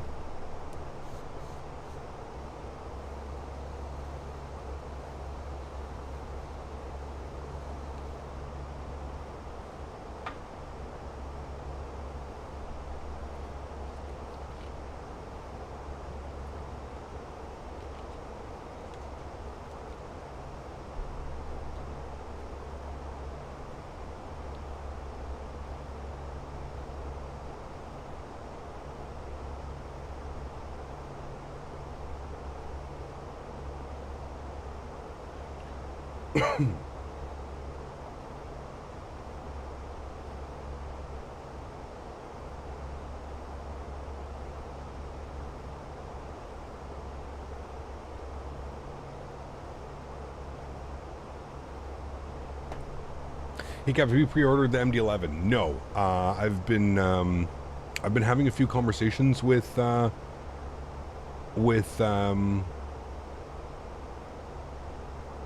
TFDI. I had a few great conversations with them as well in at FS Expo in June. So hopefully I'll be getting a review copy. I didn't have to like pre-order anything or anything. Any word on 2024? Not yet, Robert. No news, man. I think we're waiting for more. What's the next major gaming thing? Is there like E3 or Gamescom or something coming up? I don't keep track of any of these, but I would assume we'll get some new information soon, probably in the new year. CJ, what's up, man? Good to see you, dude. Welcome back. Hope you're doing well. Is Aerosoft not posting anything on their website? You have to go to the A330 website, though. It has its own website now, dedicated website. Aerosoft said last December 90% done. Then in January they said 1 to 4 months from release. Then in June saying aiming for a summer release date. And yeah, I'm not trusting what they say anymore. I would agree. And again, kind of like what I think is going on with Aerosoft is I think that they've taken a look around and they've seen how good projects like the Headwind A330 using fly-by-wire systems, the fly-by-wire itself, the Fenix, the PMDG, the Just Flight aircraft, some of the GA airplanes that have released, and I think they're looking at it and going, shit, we can't release this like this. This will bury us. You know what I mean? I've seen the Aerosoft 330 and FSX and P3D, and I think it leaves a lot to be desired. Systems were kind of always wonky. LNAV, more importantly VNAV, speed constraints, restrictions and stuff was a little bit knee. I've never owned any of their products well, I've never owned any of their Airbus products for P3D or FSX or anything like that. Yeah, I don't know. If anybody has owned their products, if you can speak up, I don't know. But I agree with you, Vine. They've been the epitome of what not to be as a developer, to be honest with you.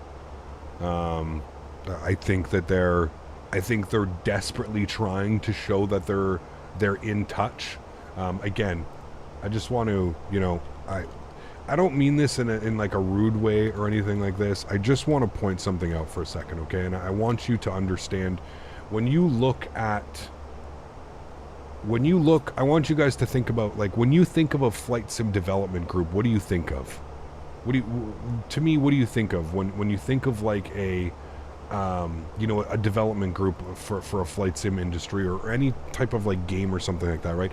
Do you think of like young, 20, young 30-year-old males and females that are maybe a little bit more in tune with today's gaming industry, gaming world, more in tune with their market? I would say most flight sim users are probably between the age of 16 and 40 would probably be a huge chunk of it. There's probably a lot of older people as well, 40 plus, who are also using flight sim, but I would say the majority of the age of an average flight sim user would probably be between like 16 and 40 or something like that.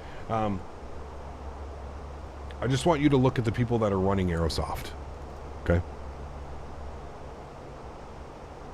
Should be retired, probably up in retirement. He looks like he's actually not that old, but probably should be retired. That's what I get when I look at who's running Aerosoft. And again, I'm not trying to be rude. If you're an older gentleman, if you're an older lady in chat, I'm not being rude. I'm just trying to give you perspective, at least from what I see in the community when I think of developers like TFDI, when I think of developers like Fenix, when I think of developers like AnyBuilds. All of these guys are young, savvy, smart, 30-year-olds, 35-year-olds, you know what I mean, who are really in tune with the industry in today's world. I don't get that when I look at this Aerosoft group team, whoever's running Aerosoft. I could be wrong. I could be completely wrong, but it just seems to me that Aerosoft is like that company that is still using pen and paper and calculators instead of having a PC where they can just punch in a number and all that gets sorted for them. Do you know what I mean? Does that make sense? Am I making any sense, or am I just rambling on about other stuff?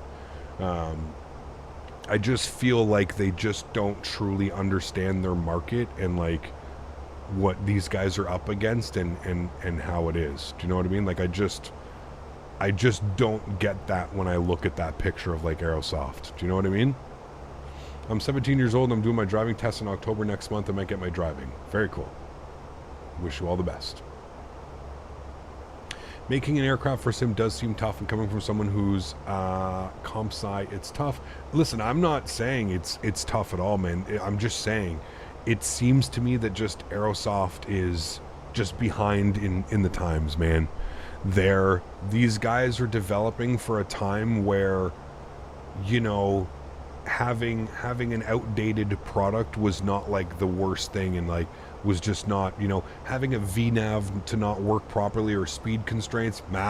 We only have a couple thousand users who are using our products, and you know, maybe we'll figure it out one day, to now being thrusted on a platform where, you know, if Aerosoft can make an A330 being sold on PC and on Xbox, I'm pretty sure you're looking at easily 1,000 copies of an a million copies of an airplane could be sold.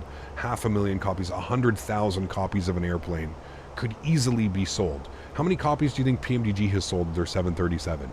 Between PC and now that it's on Xbox, I would probably warrant over 100,000 copies of the PMDG 737 have been bought. Think about the potential. Think about the clients and the people that are going to be using it. You know what I mean? I should start my descent. Well, thank you for your backseat piloting, but as you can see down here, my top of descent is still in 39 miles. So actually, I'm going to show you a little trick. So this was the view that we were looking at right here, right? So if you actually look at this, Airbus shows you, see this nice little arrow that points downwards? The Airbus actually shows you when you should plan for your descent. So I appreciate you you letting me know that I should be descending now, but it's actually the contrary. We should not be descending yet. We're going to be descending soon. Thank you, though. 10 to 15 years ago, they had a monopoly. Now there are so many developers. It's another great way. Yeah. I got to say, they've sold more than 500k copies. Tough call. I would love to see the numbers. I don't think we're ever going to get the numbers from them, but I would love to see the numbers from that and see how they're doing on that. Remember when Flight Factor hired Tollus to finish the 350 FMS, and I have a feeling Aerosoft will knock on Fenix door for help with the 330? Thoughts? I don't know. It's tough. It's a tough call. I mean, who knows what happens behind closed doors, right? If there's money involved, maybe. You know, Aerosoft just got this huge grant from the German government. What did they get? More than £250,000? Wasn't it like £500,000 or something like that in grants? So maybe they spend the money wisely. Maybe you're right. Maybe they go knocking, and maybe they go to somebody that knows how to do it. Maybe they go to Fenix and say, hey man, we can't figure this out. we can't figure this out. Can you help us? I don't know. I don't know how close these developers are and how well they work with one another. I have no clue. I don't know. I guess it really depends. It's not, I don't think it's out of the question, to be honest with you. We're a class category C aircraft, so we're looking for 262 on our barrel minimums, chat. 262. Throw that into there. Beautiful. Performance, 24 miles till top of descent. 400k euros. Thank you. That was the number. I knew it was somewhere around 500,000 or something like that. We are on the Bognu 2 Papa arrival, and we need to be at 4,000 feet. 220 knots. Chat, I'm being honest with you. If there's nobody in front of me, we are going to be taking we're not going to fly this whole approach. I don't know if there's any ATC online as well. I feel like there should be, but I don't see anybody. We have tower online and approach. Okay, never mind. We've got approach online and tower, so at least we'll get approach on. Is this Hamburg approach or is this Bremen radar? Okay, 119510. They'll probably call us up. 119510 for Bremen radar. So we'll see. He might give us vectors, but we'll plan for the star the way that it is in there with our little zigzags. Whee! Okay. What would be our altitude then, chat? Let's go to well, I don't know, we'll go 1,000 initially, and then we'll go from there. He'll probably contact us. So we'll go 1,000. Good. And 14 miles, so we're looking good. Captain, I hate those European-style zigzag stars. They're very weird, man. They're very weird. Some dev knocked on PMDG's door to help with the potential 787. Robert said that in an interview. So I feel like that if there's a new trend in FS where developers are collaborating on projects. I don't see it out of the question, right? Like, you know, I guess it all comes down to a percentage money, right? Are people getting paid for their time? Yeah.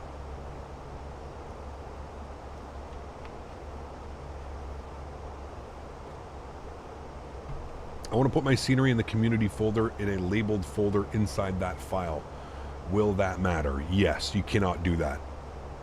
You can't do that, Thomas. If you do want to do that, what I can suggest is make a dedicated folder outside your community folder, and then you can symlink to it. I would do that. I missed a donation. Oh man, my donations are muted. God damn it. Hold on. Thank you. Appreciate you. Let me, are we even caught up yet? Did it do its thing? I don't even think it recognized the donation yet. Hold on. Let me replay it. Should play it? Aerosoft, more like Aerolim. Nothing wrong with an old project manager. It's the coding team that you don't want using slider rules and punch cards. True, true.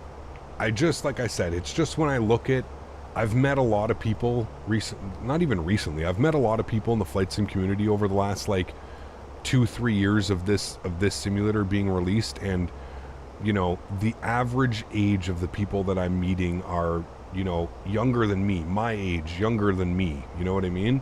And again, this is just an observation that I made. I'm not even saying that like, oh, because Aerosoft has an old CEO, that's why their products are subpar, or like, that's not even what I'm saying. I'm just saying that, in my opinion, that's like the one thing that I've noticed when I look at, like, on paper, I look at all the developers and stuff that I've met, and I look at Aerosoft and I go, I wonder if this is playing into the factor of, and somebody I think actually said it even better, was Aerosoft was used to having a monopoly.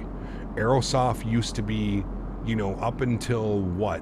Who else makes Airbus products for like FSX or P3D? That is actually more so of what I think is going on, is exactly that. Aerosoft used to have a monopoly. It used to not matter who's doing it better than nobody's doing this. There's no, you know, and that's kind of the problem that I had with a lot of X-Plane add-ons as well, is there's no real competition.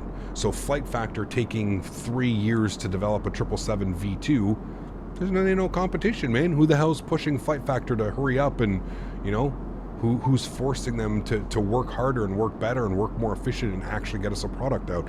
Nobody.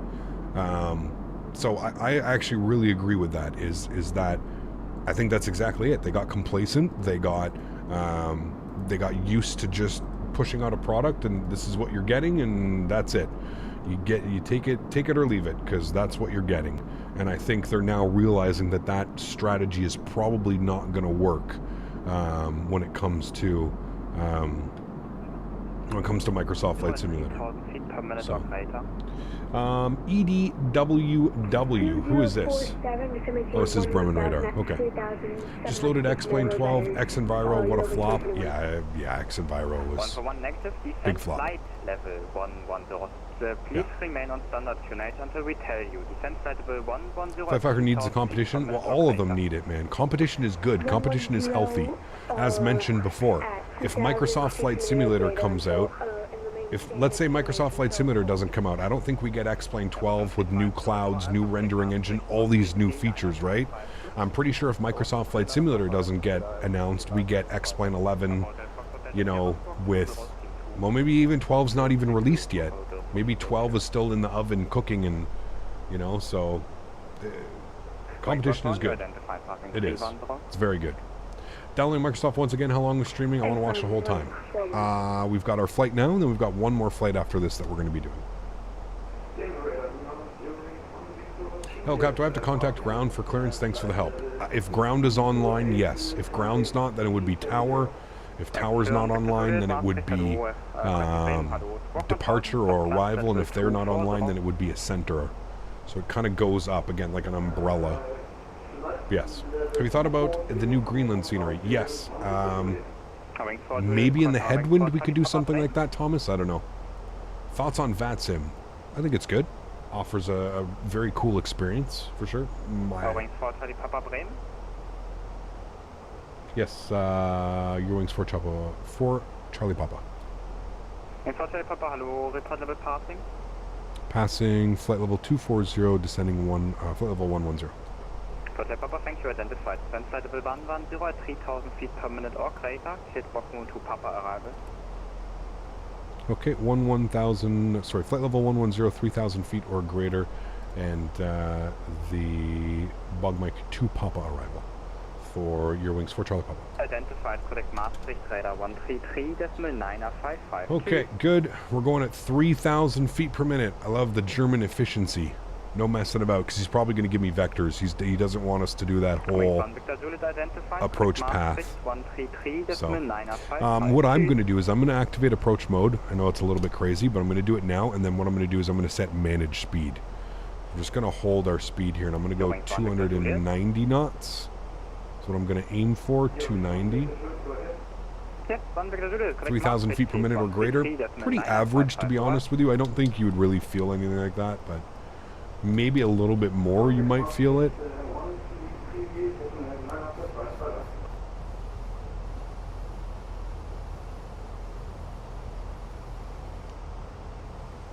Are we doing daytime for the next flight? Yeah, we're going to do early morning departure.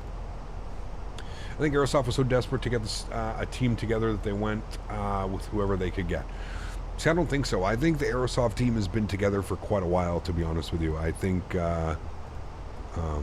I don't think the Aerosoft team has changed very much over the years. I think a lot of them probably, like, they're quite a big company as well, right? So you can see by their payroll, it's absolutely massive.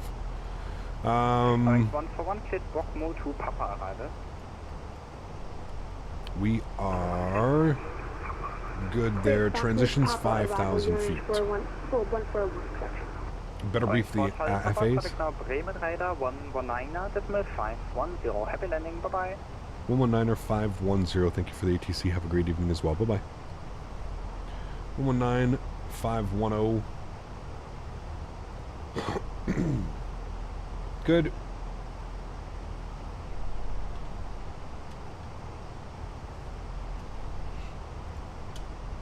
Brahman radar, hello, Eurowings for Charlie Papa. Flight level 160, descending 110, 3,000 feet per minute or greater. Eurowings for Charlie Papa, name radar identified, check information Kilo. We have Kilo, thank you. Eurowings 2 Papa Delta, report level descending. Have a good landing cap, see ya, take care, Nick. Why would Aerosoft release an A320 CEO? That doesn't sound great, stop descent 4,000 feet. If the Neo is more a current one. Well, it's not. The thing with the Neo is it's not like a more current airplane. The Neo is because it's the new engine option, right? So, yeah, it's not really. Resume normal rate for Charlie Papa. All right, get out of our dive bomb here, chat. Throw that back into managed mode, which should descend us at about 1,000 feet per minute till we get back up on a profile. I would just wanted to check, see if we had any speed restrictions, and we do. 220 knots. We gotta slow down. Slow down. 220 knot speed restriction. We're gonna go auto brake low. ILS 23 is what we have planned. We do have Kilo. I'll just read you off Kilo here quickly.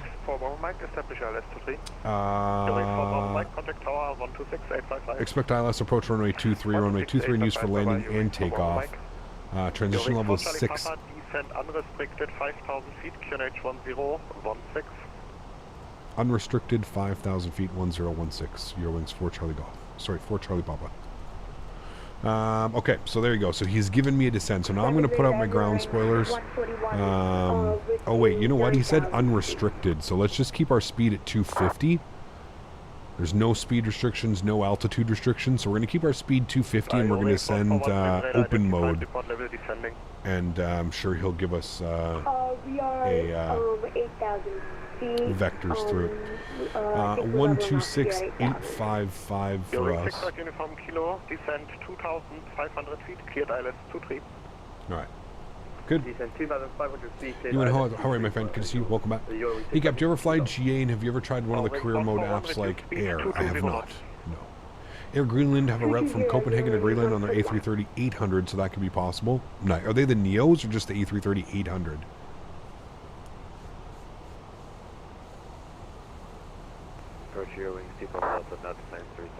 How much did my PC cost when I built it? It was like $4,700, $4,800. If you so want that to do, that's fine. Captain, which upcoming payware aircraft are you most looking forward to? A319, A321. Sorry, yeah, A318, A321, A300, MD11, A220. No, the A220 is free. 777, 737 Max, Q400, Bluebird 7576. There's a lot, man. There's a lot. Wing 65 uniform kilo, contact Hamburg Tower 126855. 126, that's more 855, Wing 65 uniform kilo, thank you.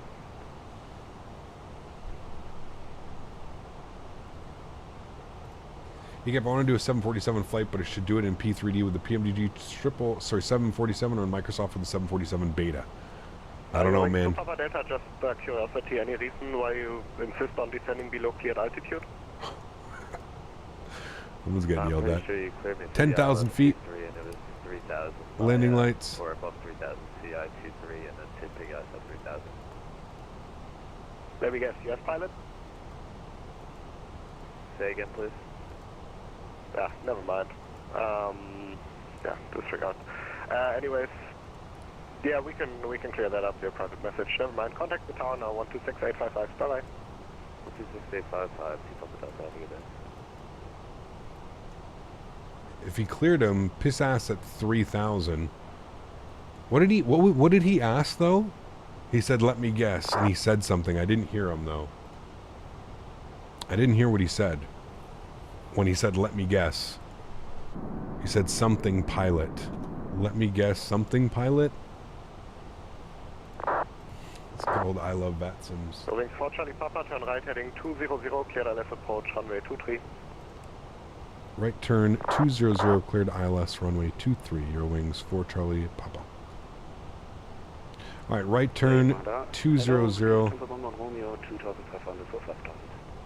Do you say you're an American pilot? Oof. Jeez, shots fired making comments like that, dude. Said, "Let me guess, U.S. pilot." We'll have to pull the tapes here, chat. We may have a number for him to call after we get down on the ground. I don't like your attitude. He said, "Let me guess, you're a U.S. pilot." Interesting. I mean, if he cleared him on the approach, I mean, listen, I'm gonna side with this guy here. If he cleared him on the approach, although it could be a little bit weird because I know in Europe they do things very different. So being cleared on the approach maybe means that he cannot descend. No, so I think what he's doing is in North America, if you're cleared on an approach, you can do whatever you want to do. If a controller says clear to land 2-3 and I'm at 5,000 feet, I could descend my aircraft to 1,500 feet if I wanted to and wait to capture, you know. Cleared ILS approach runway 23. Eurowings for Charlie Papa, thank you. I think that's the difference between the two, if I'm not mistaken. And in Europe you can't do that. Like you're not allowed to just do that. So I'm wondering if that's what happened. I'm gonna arm approach now. I'm gonna start bringing that speed back. 220. We're going a little bit quick. Actually, I'm gonna aim for 210 before glide slow comes in. But yeah, I don't. Obviously, not the best way to go about that, but. Eurowings 141, descend via star 5,000 feet. That's probably the problem, to be honest with you. Just watch it back. Correct. And he said, for sure said, let me guess, U.S. pilot? Yeah. Right, hook. Romeo, contact Bremen radar 123.925. Man. I don't know why we're not picking up glide slope. I guess we're quite a ways out still.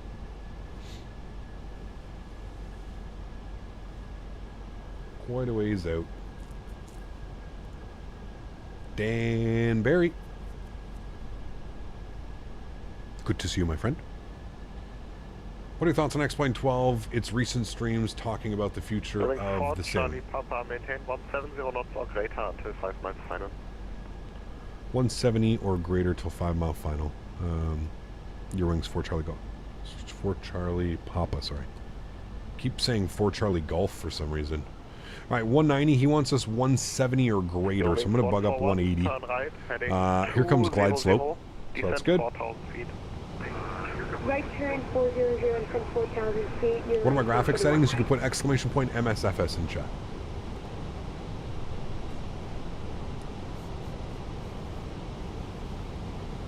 From the 24, request engine start. Lufthansa 24, start approved. Europe's a whole different animal, man, flying on VATSIM. I've already said it. It's not for the faint of heart. No. That's exactly why, Abdullah. Something that I've always done. I always put it like one number. Like if they tell me to like maintain 170, I'll put like 169. You know what I mean? It's just something that I do. It's weird. I don't know. Probably because I'm, yeah, special. As Mopar and Dan would probably tell you, very special. What are my X-Plane 11 settings? I don't know, dude. Almost maxed out. I don't know. Personally, flying in the U.S. much harder than flying in Europe. Well, if you're used to flying in Europe and you go fly in the U.S., it's very different the way that things are done, and vice versa. 126.855. Thanks for your TC Eurowings 4 Charlie Papa. All right, over to Tower. Tower, good evening. Eurowings 4 Charlie Papa, ILS 23. Sklit, what's up, man? Welcome back. Papa, Tower, good evening. 1230 degrees 5, number 2 in sequence. Runway 23 clear to land. Eurowings 4 Charlie Papa. You're not clear. Don't destroy the speed one in front of you, please. Oh, okay, sorry. We'll continue approach.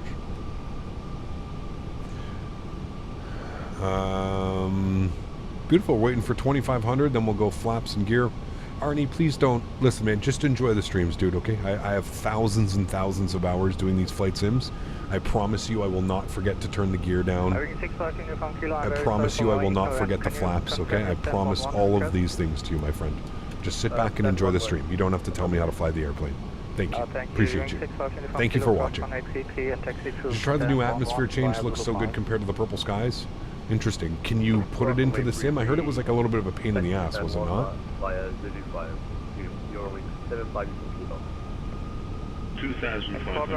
Beautiful. Gear down, flaps 2. Can you confirm you see the company aircraft? Bring our speed back 170 till 5 miles. Roger, Eurowings 7 kilo. How about for the other one? Eurowings 4 Bravo Mike, can you see a lot of flashing lights, there is. A320 coming from right to left? Negative, traffic is satisfactory, Eurowings 4 Bravo Mike. Okay, sure. Eurowings 4 Bravo Mike, taxi to stand 10 via Zulu 5. 10 via Zulu 5, and now I have traffic inside Eurowings 4 Bravo Mike. I'm very sorry. Eurowings 4 Charlie Papa, Flaps 3. wind 230 degrees 5, knots 123, clear to land. Runway 23 clear to land. Eurowings 4 Charlie Papa. Alright, lights good, action good, camera good. Let's do a chat. Flaps full through 160 knots. Landing checklist EK memo is no blue. Lights can go off. Alrighty. I don't know what that wind is doing. We shouldn't be having that wind yet. What are brake fans used for? Exactly what they would sound like. They cool the brakes. Sometimes the brakes get incredibly hot on these aircraft, man. Remember, it's a lot of weight, a lot of friction. You know what I mean? Joystick cam's on. No recording. Nope, not on the first leg, man. We're doing a turnaround, so it doesn't work if you do that. Unfortunately, it doesn't work. Enjoy the arrival, guys. Catch you down on the ground. My airplane. Sounds are up. Enjoy, friends. I gotta take my sunglasses off. Got a little bit darker than I thought it was. 6 Mike Echo, confirm. That wind is insane. It should be 3 or 5 knots of wind. 6 Echo. Also, okay. Lufthansa 6 Echo, your number 2 for clearance runway, Souza on counter north. 1000.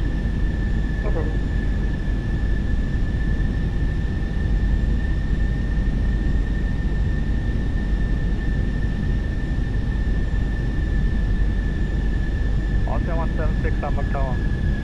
176. 176, information kilo is current. Startup approved. Clear to lean via equals and garbage departure. Flight plan.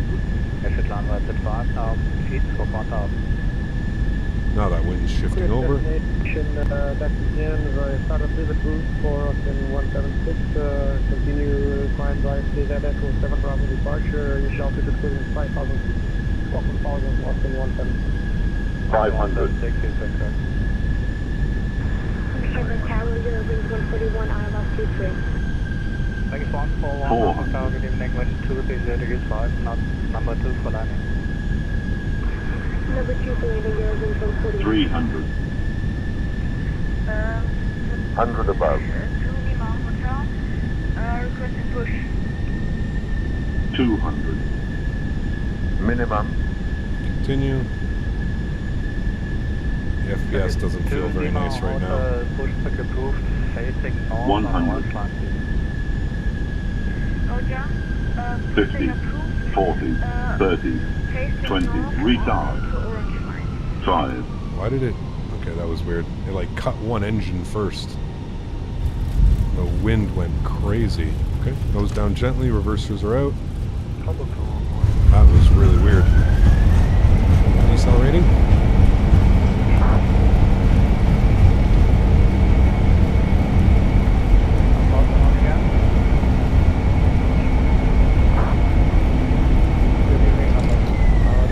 Knots, reverser stowed, manual braking. Ladies and gentlemen, welcome down to Hamburg. That was weird. Like one engine cut way quicker than the other engine, and the frames are absolutely abysmal. Hey, it's getting like 24 FPS on final there. Interesting. Number 3 for clearance, good evening. Abilene 2127, wind 230 degrees 5 knots. Alright, we're vacated. Definitely floaty on that one. But we somehow saved that. Golf short 33, Eurowings 4 Charlie Papa. Alright, so he wants this Golf 33. This is Golf short of 33. On altitude 1,400 feet, you have a lot of way to go. Landing lights off, nose light over to taxi, strobe lights off, wing lights off. APU master start switches on, we'll stop the clocks.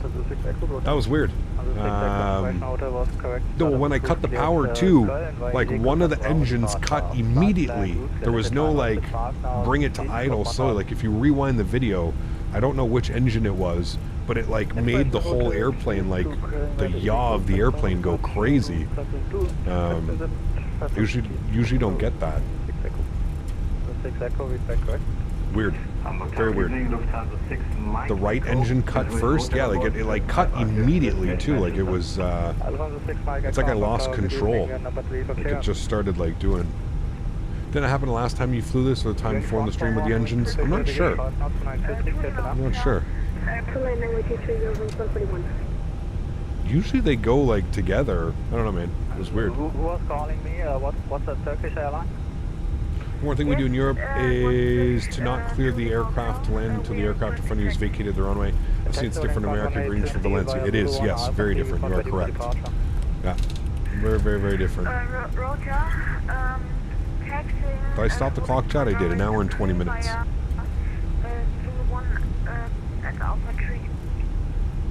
Alright, we made it down, we're looking good. I think it was the right engine. Yeah, it was weird. It was weird, but it's okay. We're down. We're safe. We're in the touchdown zone. That's all that matters. Zurich, we have information. Guys, if you haven't done so, please don't forget to smash down that thumbs up.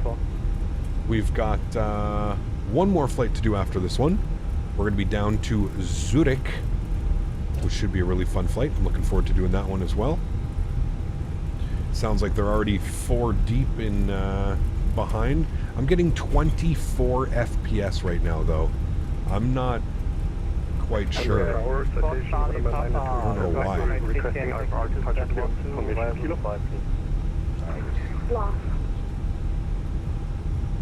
Eurowings 4 Charlie Papa, cross 1833 and taxi to stand 12 via Zulu 5. Alright, stand 1-2 will cross Golf and Zulu 5 for Eurowings 4 Charlie Papa. Wings 141, continue taxiing straight via Foxtrot and Golf for 1833. Damn it, Captain, why didn't you activate the Jake brakes on the landing? LOL, just joking. Huge no floaties to you, Jay Stevens. Thank you very much for the $10 donation. Imagine that. Big old Jake break in. Huge no floaties to you, man. Thank you for your support, dude. I appreciate you. Thank you, thank you, thank you.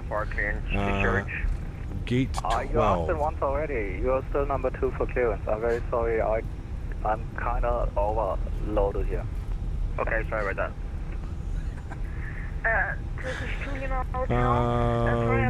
God, I love VATSIM. I love German ATC and VATSIM, to be honest with you. Ready for departure. Alright, we're going to 12. Alright, we're going this way. I said 4 Charlie Golf again? Jesus. Charlie Papa. I don't know why I keep saying 4 Charlie Golf. Have we flown 4 Charlie Golf like recently?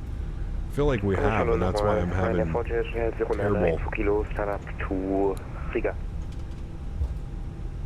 Number 4 for clearance. Good evening.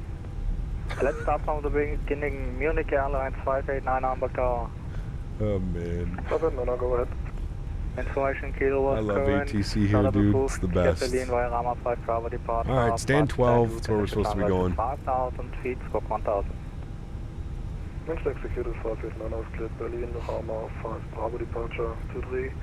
Climb via sit 5,000, squawk 1,000, startup approved. German ETC is not thrilled to be here. No, he is. He probably just... It's busy, man. It's busy. There's no no ifs, ands, or buts about it.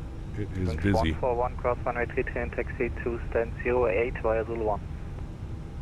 Cross 33, taxi stand 08 via Zulu 1, Eurowings 141. Thanks, 301 Hamburg Tower.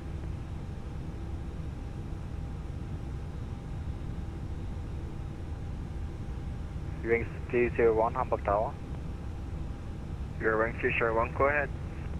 Information Kilo was correct. Startup approved. Cleared Zurich via Deco 7 Bravo departure. Flight planned route. Alrighty, and there we have it. Park brake is on. Beautiful. Upstairs, APU's on. APU bleed is on. Good. Engine number 2 is off. Engine number 1 is off. Good. Red beacon light is off. Seatbelt sign is off. Ladies and gentlemen, welcome down to Hamburg. Fuel pumps are coming off. Crew supply is off for now. It should be good for a turnaround. Yeah, it's fine for a turnaround. We'll leave it like that. Cool. We'll go to GSX. We'll request deboarding. Good. Cool. Sweet. All right. Good. First leg in the books. Oh, man, such terrible performance. Like, I don't... Oh, it's... You know what it is? It's probably all the airplanes, man. There's literally like 30, 20-something airplanes all here on the ground. It's probably the airplanes causing the performance issues, because if I look away from the airport, well, still sitting at about 30, but hey, we'll call it there. Cool. Give you guys this view here of the deboarding aircraft. Our initial flight is in the books. Beautiful. Turn the sounds down here. I'll throw in a little bit of tunes for us as well while we're sitting and waiting. Bum, bum, bum, bum. You can come down. That's good. All right, cool. Yes, it wants me to open... No, wait. Good, okay. Cool. Let's go ahead and get ready here for our second leg into Zurich so we can get in queue here. Sounds like he's a bunch of airplanes behind in the queue. So we'll get all our information here into Zurich. We will be this one. We'll go to Simbrief. Go to new flight. and we'll go to... that's good, that's good, that's good. Okay. And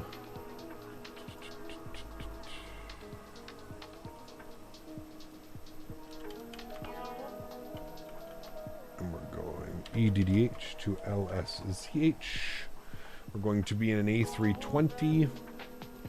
And we're going to go 168 passengers, chat, for this leg. They are deboarding now. Beautiful. You don't shut down the yellow electric pump? I don't know. I don't know if that's what you're supposed to do in real life, but I don't know.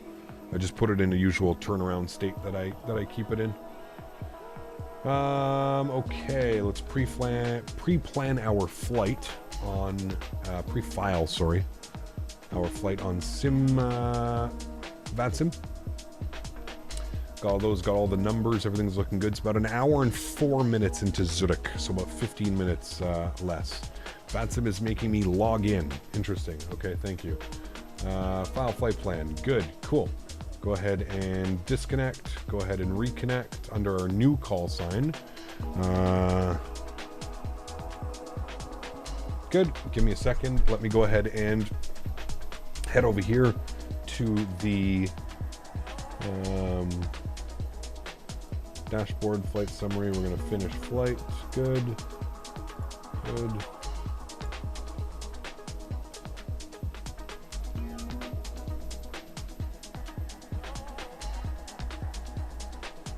Continue. Here. Load.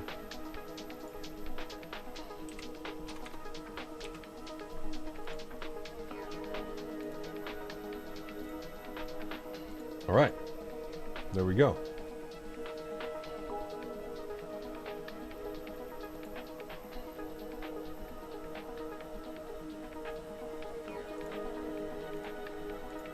Okay, cool.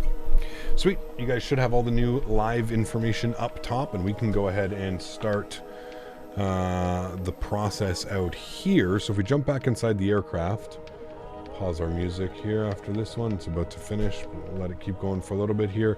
So if we come down here to our electronic flight bag, we'll dismiss that. We're going to go to our My Flight tab. We're going to go import next flight.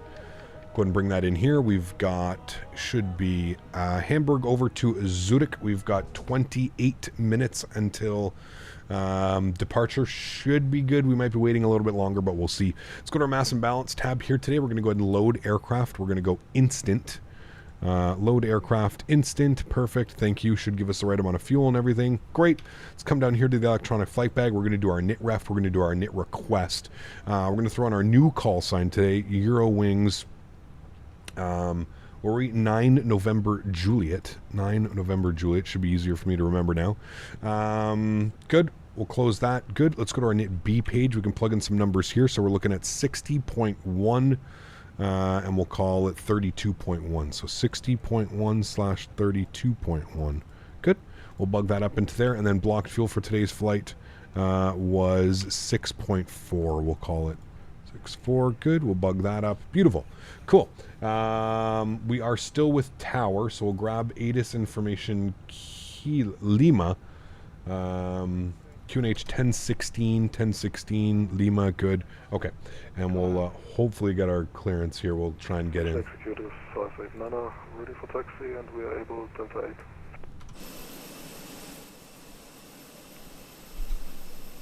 Excuse me. Reporting ready for taxi, Let me go ahead and flights, unload, import, sim brief, this one. Good. Import our new flight plane as well. Taxi Alpha 1 with runway 23 after 176. Lufthansa 698 request taxi. Stand by, please. How does our flight plan take us in Are you here? able to make an instant departure on arriving runway? So if we go to Zurich, we go to procedures, we go to arrivals. Thank you. Condor What do we have here? We're on the Rila 2 Alpha, okay, and then our approach transitions. We're taking, what do they want us? They want us on runway 14. Alpha 3, hold So it's going to be from Amiki. Please. From Amiki?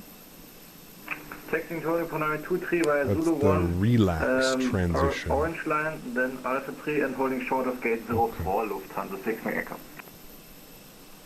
We're going to do the ILS from Amiki. 57 with you for airflight currents to Zurich. Good evening, number 2 for clearance. München Airways 589, taxi to holding point 1823 via Delta 1, Delta 8. Via Delta 1, Delta 8, holding point 23, München executed 589. Hamburg Tower, good evening again. Eurowings 9 November Juliet, IFR 2 Zurich, please. We have information, Kilo. Good evening, your number 3 for clearance. Okay, number 3. At least he's pumping them out. 937 Echo requesting IFR clearance, information Kilo. Call sign only again. Call sign November 9287 Echo. Thank you, number 4 for clearance. Cap, not sure if you saw this, but I was the one who got flamed by ATC. Super unprofessional. But what do you think? Yeah, I don't. Number 2 for departure. Here's the thing. One inbound. To us, this is the one thing that I've learned flying on VATSIM. This is the one thing that I've learned dealing with the European ATC. To us, I would agree with you that that was unprofessional, and I would not have made those comments either. To them, as a controller, I don't think they see it as him being disrespectful.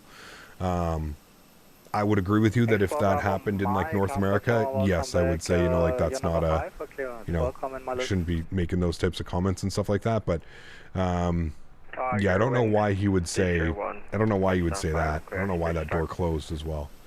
But yeah, that's a little bit weird. Yeah. I think DC1 can confirm you're asking for pushback. But it's okay, man. I mean, the best you can do is, you know, just kind of learn from it. I went over it briefly, Avman. So the one thing that I can tell you is, you know, if we go to Hamburg here for a second, so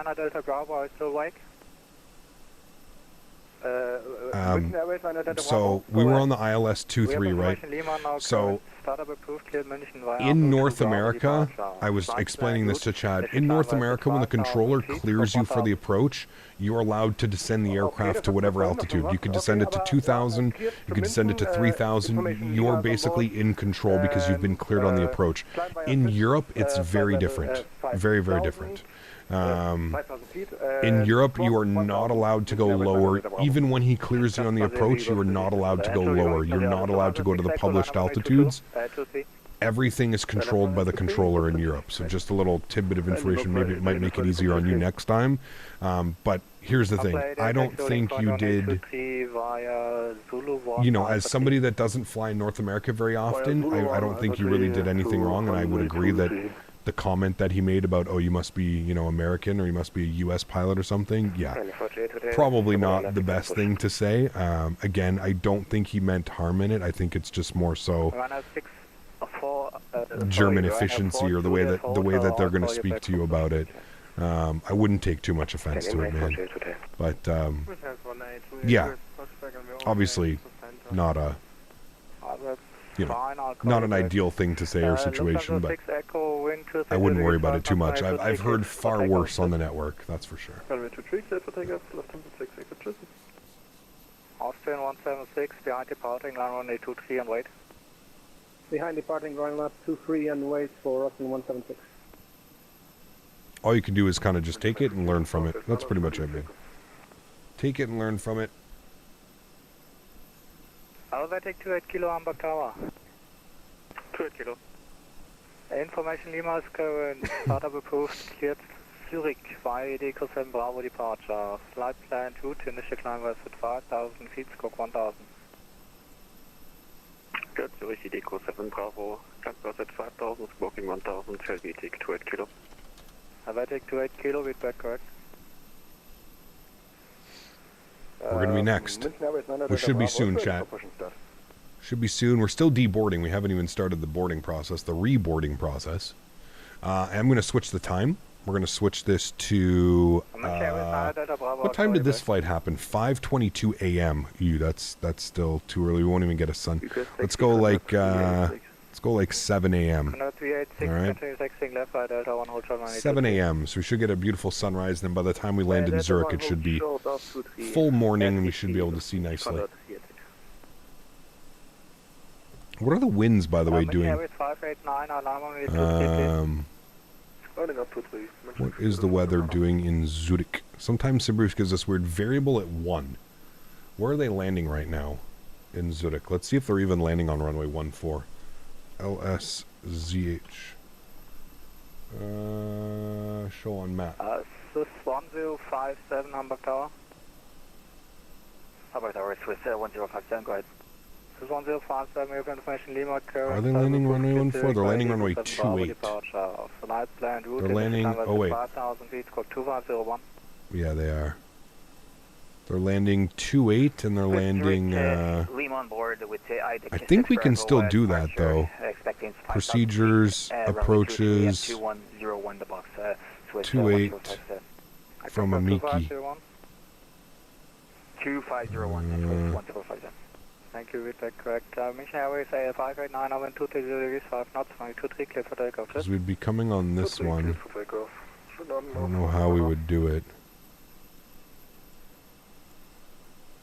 Arrivals, approaches. This isn't really the best approach, I guess.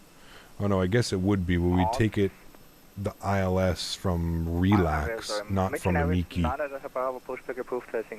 Come in like that. ILS 28 from Relax. Wait, no. From this one. Yes. Facing east. Ryle 2B. Thank you. ILS 28 Ryle 2B is probably what we should take it via. But that's a different approach, isn't it? Welcome to my frequency. Wind check 230 degrees, 5 knots. Because we wouldn't have that whole approach, the Ryle 2 Alpha, or would it be? Wings 9er, November Juliet, Hamburg Tower. Go ahead for Eurowings 9er November Juliet. Wings 9er November Juliet, information Lima is current. Cleared to Zurich via Deco 7 Bravo departure, squawk 1000. Right, information Lima is current, cleared to Zurich, Deco 7 Bravo departure, squawk 1000, Eurowings 9 November Juliet.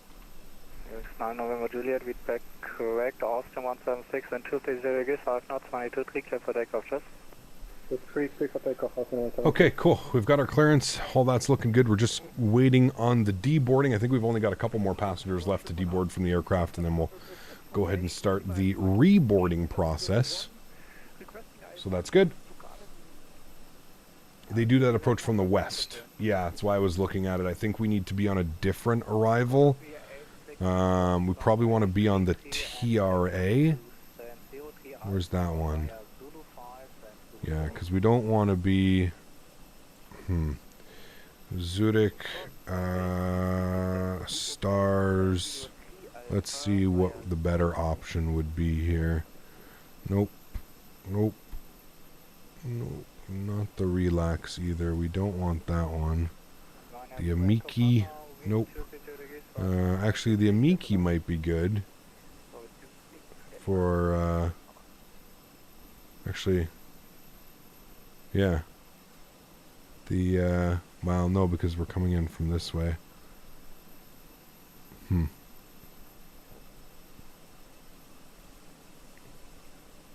I mean, technically that would be what we want there. Which one is that?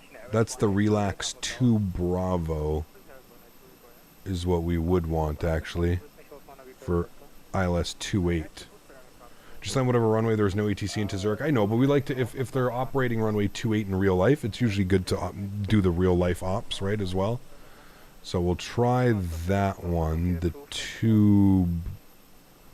Relax 28 arrival. I don't even know, Relax 28. I don't even know. Okay, cool. Let's go inside. That's going to be the rest of the passengers. They're doing their thing there. Good. So we're going to go to GSX. We're going to restart the Kutal script. We're going to give that a second. We're then going to go ahead and reopen GSX. We're going to do sim brief OK. There we go, sim brief OK. Good, close it, reopen it, and we're going to request boarding. Good, let's jump inside the aircraft. Let's start working on some things down here. Let's go ahead and get our flight plan set. We're going to go to EDDH departures out of 23 on the Ideki 7 Bravo. Ideki 7 Bravo. There it is. With no transition, that's good. We'll insert that. Beautiful. Let's go to Zurich. We're going to go to arrivals. We're going to plan for the ILS 28. And what did I say we wanted to take? We wanted to take the Relax 28 transition, RNAV. But I don't know. I think we have to be on the... Okay, we have to be on the Rela 2 Alpha. But then our approach via... No, crew's already on board. We want to take the Relax transition. Wait, the Rel 28 or the Relax?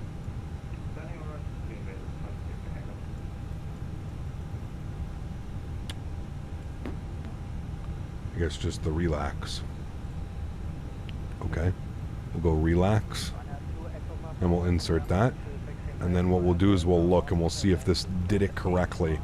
So it should be...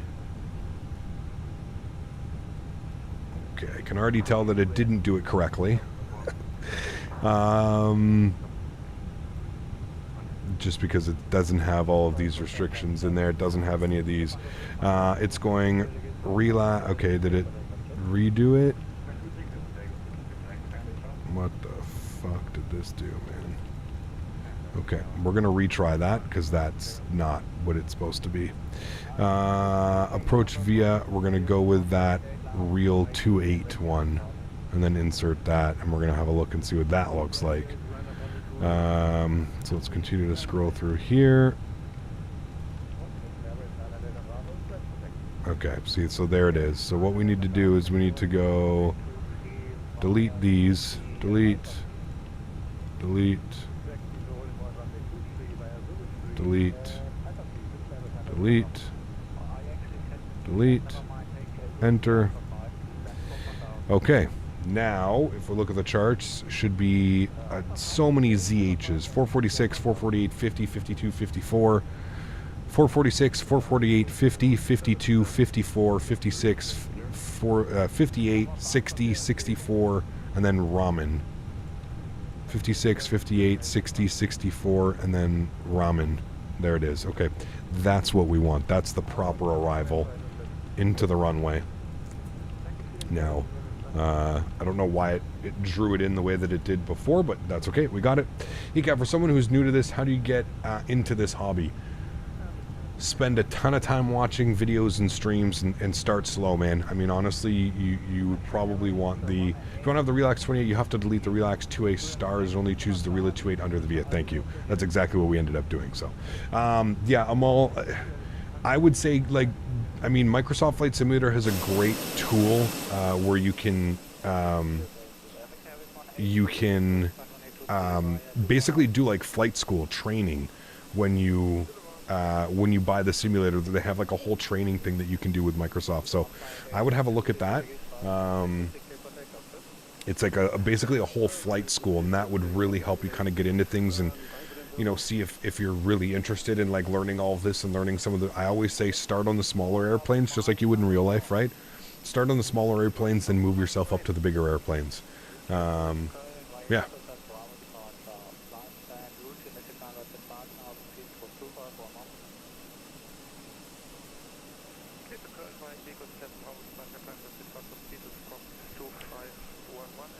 It's a lot of steps to get into some ramen. Nice, Scotty. How are you, mate? A320 would be nice, yes, absolutely.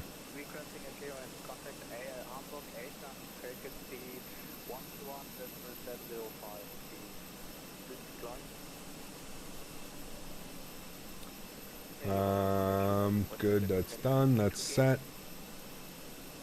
Cool. We're boarding up. Everything's looking good. We can go ahead and plug in the rest of our information here. An ITRAF, we're looking for a cost index of 35, and our cruise level today on this leg will be... what is our cruise level? Cruise level is going to be 35,000 feet. 350 on our cruise. Good. Everything should be plugged in here as well, which it is good. We'll go to our performance tab now. Let's grab our performance numbers from here. Start plugging in some information. Departure performance, we're departing on runway 23. Surface conditions are dry. We're doing a flaps 1 departure, forced tow no, anti-ice off, packs are on.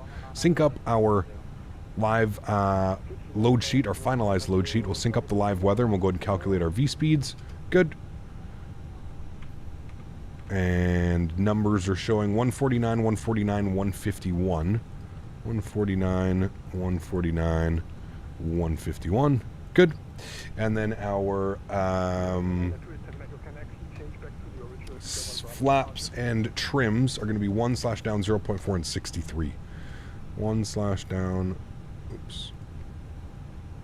1/down 0.4 and 63 on the flex. Good. Cool. Everything's pretty much done.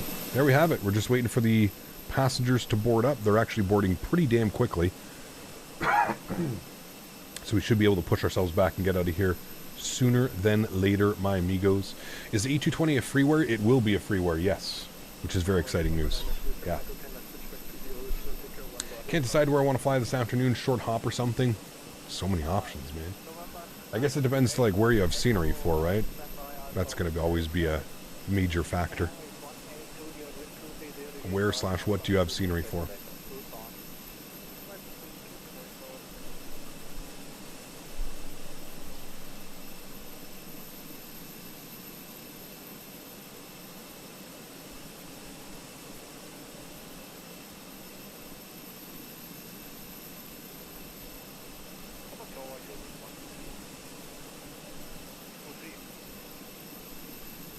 Got 96 passengers of 168, chat. Almost a full airplane. 12 empty seats. Our flight down to Zurich. I like sometimes to like change the weight and balance just a little bit. Offers a little bit of a different flying experience. How's developing the A220? I have no clue. I'm not developing him in. You have to go to Synaptic Simulation on Discord. You have to join their Discord, Synaptic Sim. What about the new 787-900 by Horizon? I heard that it has entered beta testing. Again, man, it's a mod to the default airplane. I don't know what beta testing needs to be done. I don't know, man. Yeah, I don't know, man. I'm kind of over the mods to the default airplanes. If I'm being 100% honest with you, we need more third-party, developed. A default airplane is a default airplane. There's only so much that you can do to mod it, right? It still flies like a default airplane, which doesn't fly the best, in my opinion. So, I am patiently waiting for more third-party planes to come out, man. Yeah. Do you have the new sky colors? I don't. No. Are they a pain in the ass to install? I've seen the pictures. I've heard about them, but you think 2024 will have a 380? I don't know, man. I'd like to believe so, but I really don't know.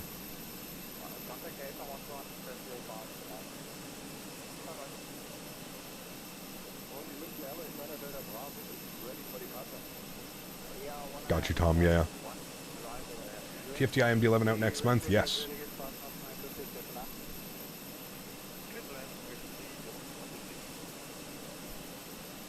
I need to email them. I need to get a hold of them, actually. They have a Discord, TFDI? I need to message them because I was speaking to them down at the expo, but I need to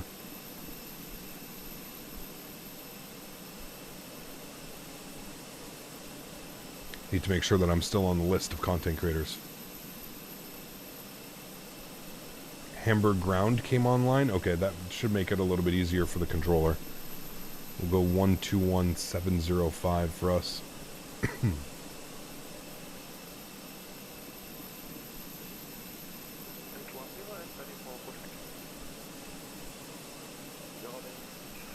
Kept you ever fly from Tel Aviv? We do. Yeah, we got some beautiful freeware scenery out in Tel Aviv.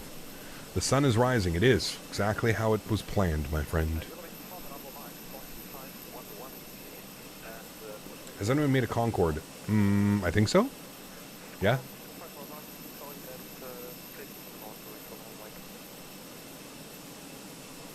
Flaps 3 today? Probably not, man.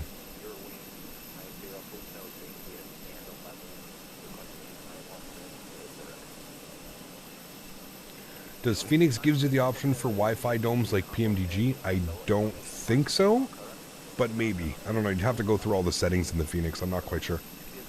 Those are the last 2 passengers getting on board, and then we'll be able to push ourselves back, chat. There is in the railroad going to be 380 Neo. Now Airbus has officially announced the product. Really? I haven't heard any news on that. An A380 Neo. Interesting. Interesting. No jetways. I know that's a lot. A lot of airports in Europe are like this, man. A lot. Yeah. There's some guy flying inverted doing stunts over the airport. Yeah, probably just, you know, seeking attention. It's usually what happens.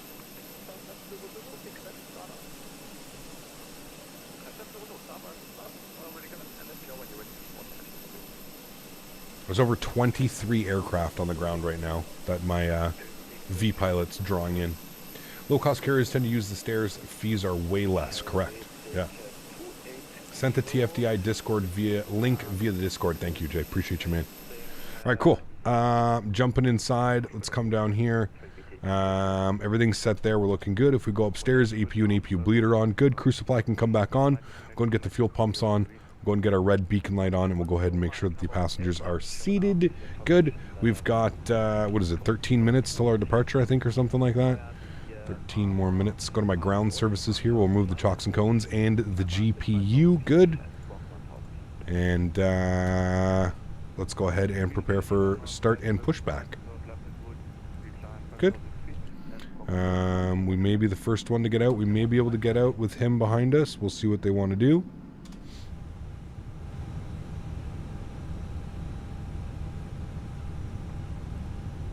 Hamburg Apron, guten Abend. City 1784 requesting en route clearance to Amsterdam Schiphol. Can anyone recommend a good 737 flight? Sorry, 6 calling second. There's so many, man. Go on flight aware, flight radar. City 1784 13 means you have enough time to run to the clearance terminal to for takeout. Ooh, I don't know about that. City 1784, Hamburg delivery. A380 Neo? Yeah, I'm not, in a minute. Stand by. that sounds like a pipe dream.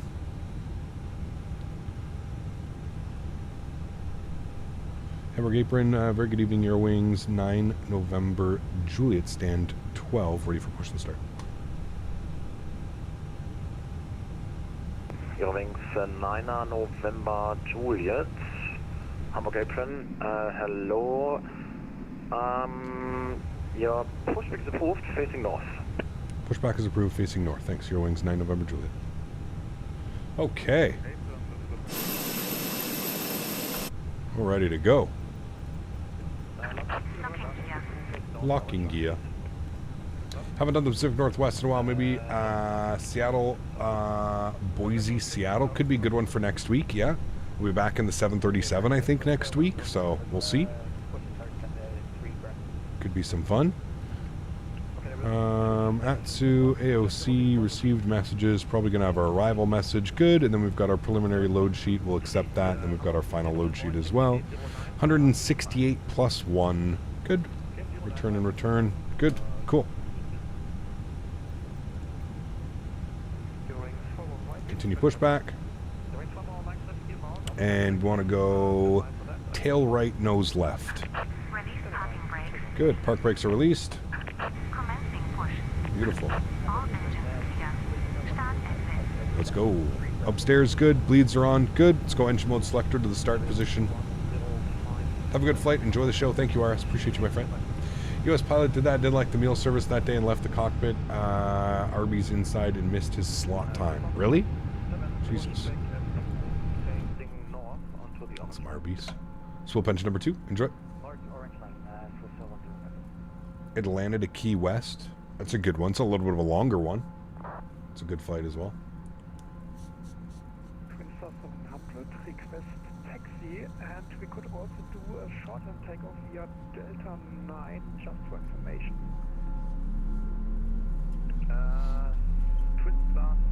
We need good Atlanta scenery? We do. Yeah, currently all the offerings in Atlanta are not very good. Is this the last flight? It is the second and last flight. Yes, correct. We've been live for 2.5 hours now. When we'll be back in the Kiro 787. Maybe next week. I'm not quite sure, man. Like I said, I feel like the next couple weeks are going to get pretty busy. We've got World Flight coming up in like 40 days, which is pretty crazy. We're just over a month away from World Flight, so I'll be traveling for World Flight. For those of you that don't know, you can do !WF in chat. I'm sure you've heard of World Flight. Maybe you haven't heard of World Flight through like how we're doing it, but you've probably heard of World Flight. You've probably seen the flight sim. There's a full 747 flight sim that stream it every year on Twitch. So we're going to be part of World Flight this year. And we've got the A320, we've got the IEs coming out, which will probably mean we got to fly this for another week or two as well. So it's going to be pretty busy, man. I'm going to hope to get in some different aircraft, but it's going to be pretty busy, man. It's going to be a pretty busy couple of weeks here coming up. We have a good engine start. Remember that for like 2 weeks leading up to World Flight, I'm going to be basically solely flying the 737 as I want to keep myself as... We're going to be using full checklists and stuff like that, so I want to keep myself as, I forget the word that I'm looking for, but I want to make sure that I stay with my 737 and I keep the, you know, the flows and the checklists and everything. So, proficient current, yes, thank you. Look at the Lufthansa Technique.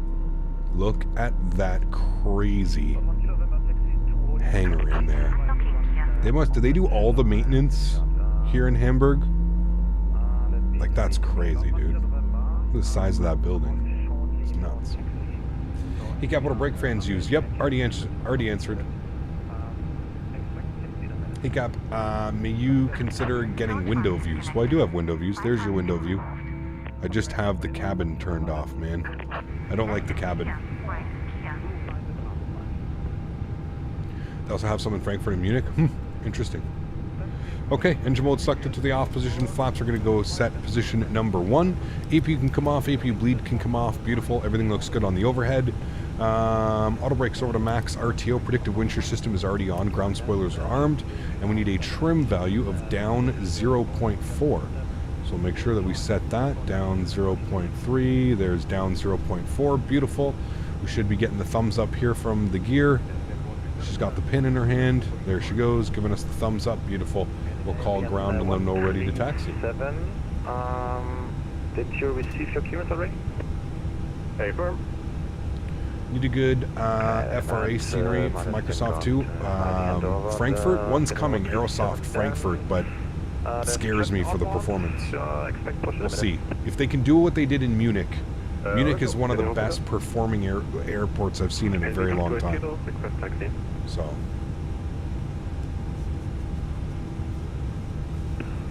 We did 2 and kilo text to report nominate 2-3 via Zulu 3 and Alpha 4. Give way to Eurowings A320 out of Zulu 1. Zulu 3 to Alpha 4. And give way to the Eurowings A320 out of Zulu Frankfurt? No, I think they're actually pretty close. They've already done some preview shots and stuff. Cap, saw you did a run in X-Plane 12. Thoughts? Like it? Is it worth getting? It depends how much money you want to spend, man. I'm already invested in X-Plane, right? I didn't pay anything. Like, I only bought X-Plane 12, but like other than that, that's it. Yeah, 126855, bitte. 126855. Danke nochmal.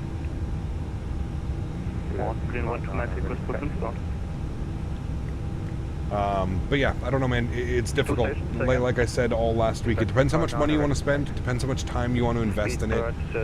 There's a lot of different factors that go into X-Plane, man. It's X-Plane. It's not a... It was okay. I enjoyed the flying. That was, to me, the biggest thing. I enjoyed the flying. I enjoyed the Q400. Correct, Zulu 5 and Bravo 5. Apologies, Zulu 5 and Bravo 5. Ground Eurowings 9 November Juliet ready to taxi. 16855 for 20 November, thanks, have a good day. Austrian 12 Max, request pursuit start. Q400 is so nice it is. Contact Tower 126855, choose. It's beautiful. 126.855, bye-bye, you're going for Mike. Austrian 12 Mike, push back 2 facing south onto the orange line. Push the 2 facing south, orange line, Austrian 12 Mike. Ground Eurowings 9 November Juliet ready to taxi 23. Eurowings 9 November Juliet, taxi straight ahead on Zulu 5, hold short of Zulu 1. Straight ahead, Zulu 5, hold short, Zulu 1, Eurowings 9 November Juliet. Park brakes off. Hamburg Apron, Eurowings 90, Let's go. Hotel Yankee, requesting push to start. Eurowings 90 Hotel Yankee, do you have the traffic behind you inside, passing right to left, A320? Yes. Just realized this is Phoenix 2.0, barely flew 1.0, need to go after it. Oh man, lots changed. Behind passing traffic, we'll push back facing south, Eurowings 90 Hotel Yankee. Helvetic 28 Kilo, contact Tower 126.855, bye-bye. 126.855, Helvetic 28 Kilo, bye. Alright, Zulu 5, hold short, Zulu 1. Eurowings 9 November Juliet, taxi to holding point runway 23 via Zulu 1 blue line and Alpha 3. Right, holding point 23 via Zulu 1 blue line and Alpha 3. Alright, Zulu 1 blue line, so you have your orange, yellow, and blue lines here at this airport, so you have to be very careful. You'll see blue line up here, so we have to plan for Zulu 1 blue line, which is going to be a little bit more up here. Actually, I think it's right here. For the time being, give Yes, way Zulu to 1 blue. Eurowings A320. So there we go. Okay, break. Speedbird 259, I think you missed Zulu 4. Make a swing over to the orange line. Yeah, he missed it And big time. continue via Zulu 1 orange line and Bravo 4.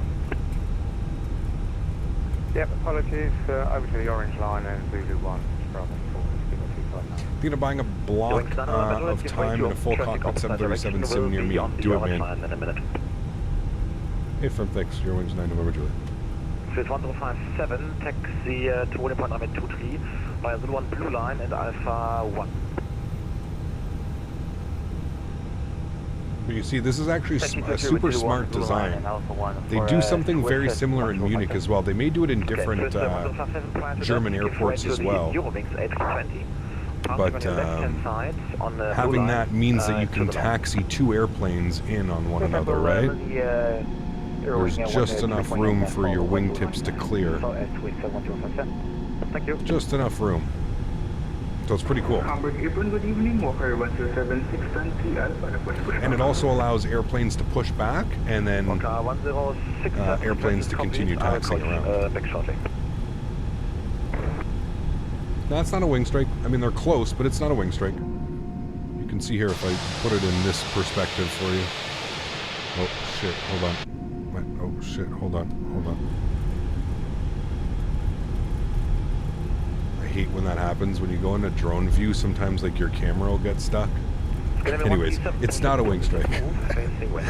My airplane was just going crazy. Push start approved facing west. But it is close. You are correct. Here, I'll try and set this up better. Contact Tower 126.855, bye-bye. 126.855. Thanks for your TC. We'll see you soon. Speedbird 259, contact Tower as well, 126.855, bye-bye. Look how much room. Lots of room, actually, between them. You see? Lots of room. All right. And he wants us to Tower 126.855. 126.855.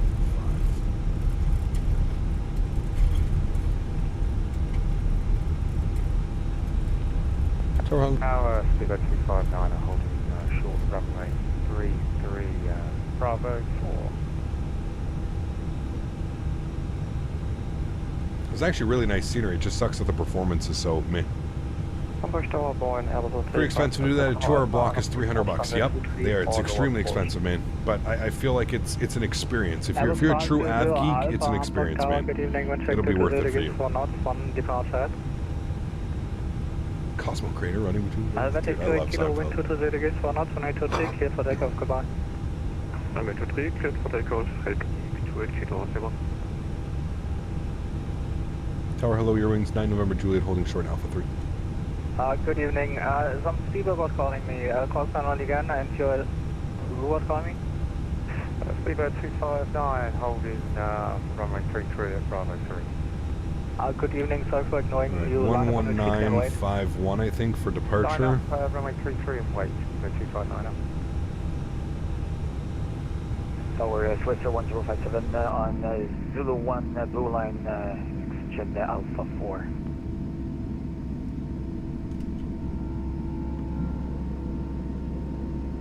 This is 105, Hamburg Tower, good evening.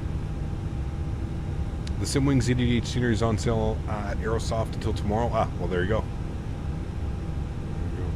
We've got somebody 5 miles at 1,500 feet. I guess he's going to hold us for that airplane coming in.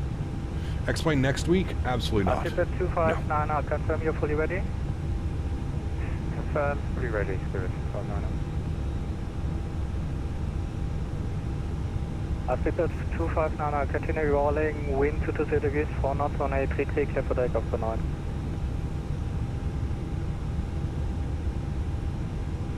Speedbird 359, I cleared for takeoff. Airbus 520 Alpha, expect late clearance. Late clearance, 520 Alpha. I thought you were doing 1 and 1. Who said that? That seems like something you made up just for shits and giggles. At no point last week did I say that I would be doing 1 for 1. Not at all. It sounds like you just made something up. Santa November Juliet, you're kind of on the taxiway. Can you continue taxiing to holding point runway Alpha, runway 23, please? Yeah, we can pull our airplane like 20 feet forward, sure. Thank you.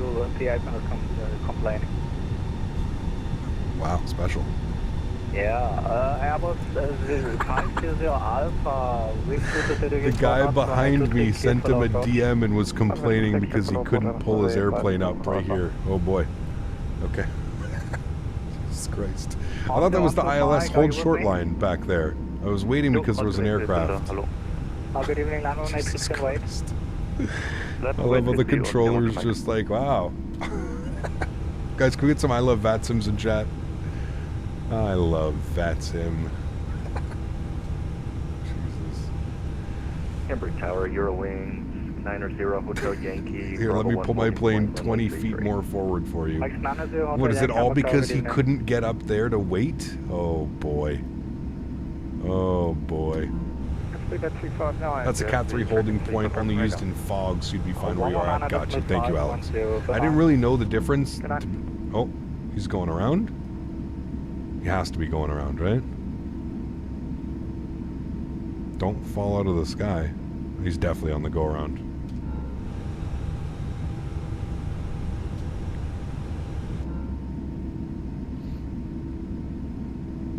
I just find it funny. November Juliet, line on 923 and wait. Line up runway 23 and wait 9 November Juliet. I just find it's funny how he sent the controller a DM. Like, I can't get forward because this guy's not 20 feet forward.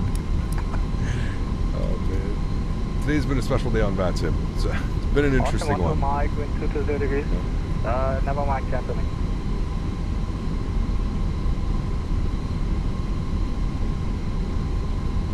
What was it again?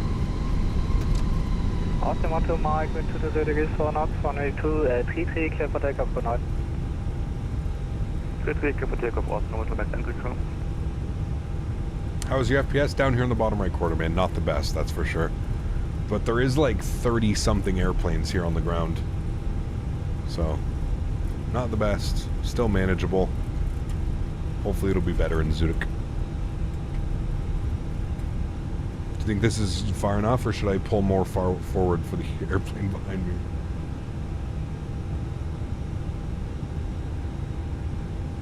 Departing, what is that? Austrian in front of us. Airbus 520 Alpha, contact ground radar frequency 119.510, good night. Do I wait for him to hand us over to departure, or does he... Do we, do we do it ourselves? I can't remember if Hamburg was one of those airports where you did it yourself. Ooh, what's that? Eurowings 90 Hotel Yankee, line up on A320, please. Line up and wait, runway 33, Eurowings 90 Hotel Yankee.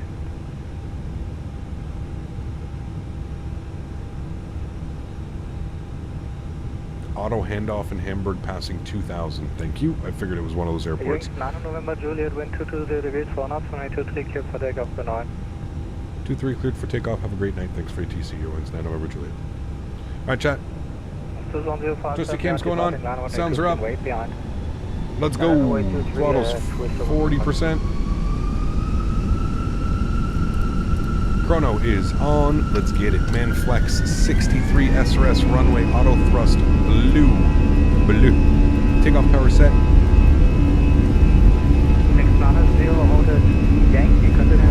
Airspeed's alive. Takeoff, runway 33. 100 knots for neutral.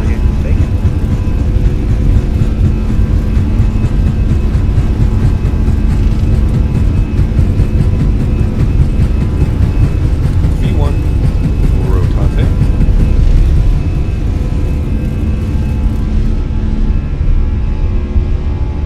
Positive rate. Gear up.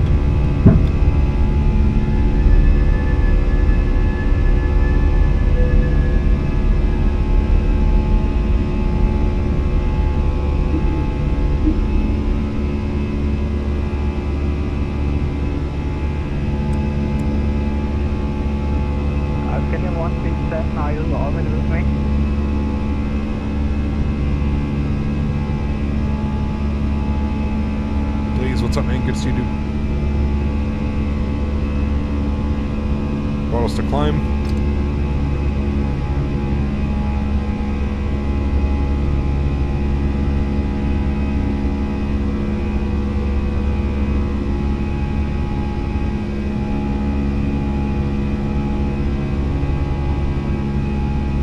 Alright, departure's in. Information from 13 check information echo.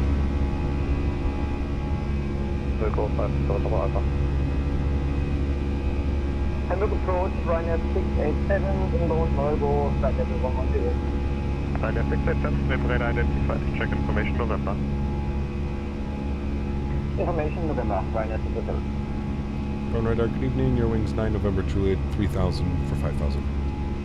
Eurowings 9 November Juliet, name radar identified, climb via SID flight level 100. Climb via SID flight level 100. Eurowings 9 November Juliet. Alright, climb via SID, flight level 100. Let's open up our SID. Quick little look-see here. Departing out. Good. Alright. 210 knots till our next restriction. Next waypoint, but then it gets removed. Climb via SID, flight level 100, Eurowings 90 Hotel Yankee. Isn't this the Finkenvelder? The crazy airport? Where is it? Isn't it around here? Yeah, it's right there. That's where they make the 380, isn't it, chat? The 380, the 350? Finkenvelder.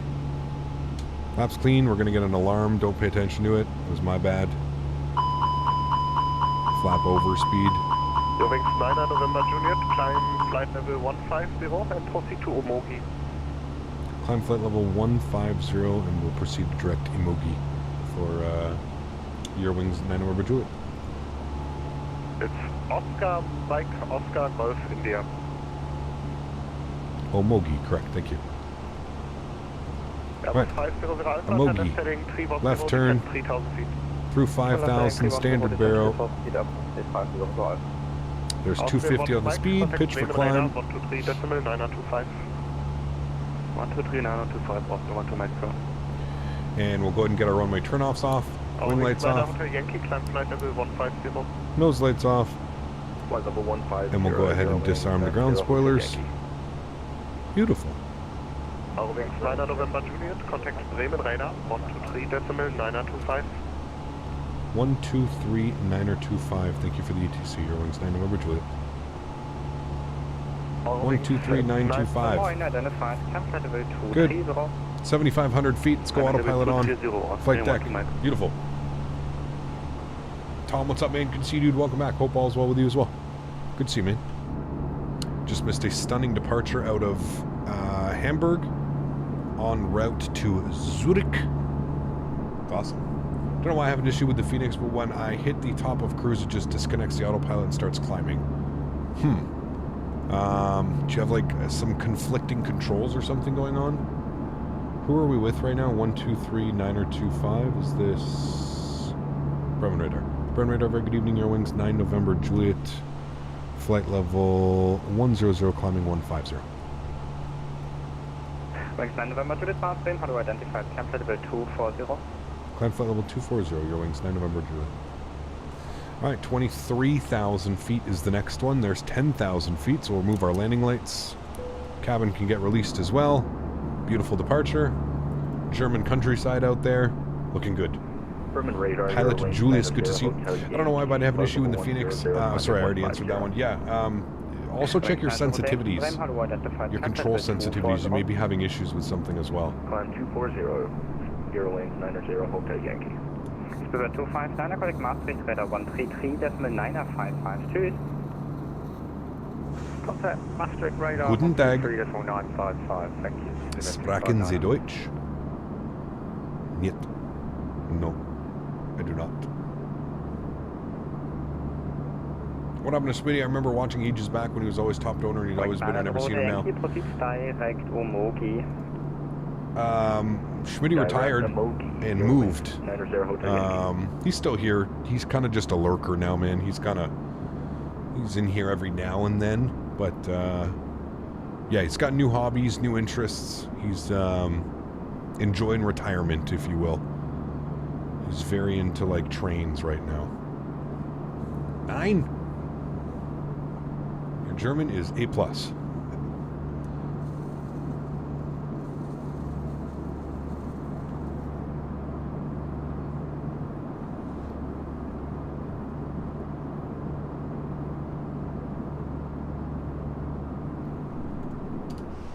Beautiful views. Airplane is climbing real well right now, 2,600 feet per minute. 00 with heading 229. 6105 Bremen radar, hello, identified, climb flight level 130. Trains rock. These are fun. Good evening. Cap, what's your opinion about the new Sens ownership? It's good. It's good. It's good for the franchise, good for the city. It's good that everything's finally done. It got done before the start of the season as well. I actually just got tickets with my buddy this morning, CHLM. I'm going October 24th against Buffalo, Tuesday night. Speed 290 knots or greater. Eurowings 90 Hotel Yankee. Skydiamond 137. Skydiamond 137, Bremen radar, hello, report your flight level. Think your Sens can make a playoff push this year? I'd hope for it. I don't know. We'll see, man. We'll see, dude. 240, Skydiamond 137. Good team. Good team. Good defense. If everybody stays healthy, I personally think they're a better team than Florida. I personally think they're a better team than Detroit. I personally think they're a better team than Buffalo. So we'll see, man. But it's that division is crazy, man. That division is crazy, and I honestly like. You also have Toronto and Boston in there as well, right? So like Toronto, obviously an incredible team right now as well. So it makes it difficult, man. It's I think their division, the Atlantic division, is just crazy, man. So I don't know. I'd love to see them be in the playoffs, but I don't think we're going to have a better. Probably won't have a better picture till like February, March, or something like that. Go Leafs? Oh, don't you dare, Gary. Don't you dare, Gary. 1057, turn left heading 170. Can you repeat the heading for Swiss 1057? Left heading 170. Oh, yes, Tom. Can't wait, man. It's going to be awesome in Vegas. Lots to do, lots to see. It's good, man. I mean, come on, dude. It's the best option out of all the. It is the best option out of all the possible options as far as like offering something to do outside of the flight sim, right? Like the flight sim and everything is awesome, but it's only there for a weekend. So if you're going to be spending that kind of money on flights and hotels and, you know. And then there's Babcock, dude. That whole situation is. I don't even know, dude. I don't even know what to think about that whole situation anymore, to be honest with you. Like, that is just, it's just crazy, man. I don't think I've ever seen anything like this in professional sports. That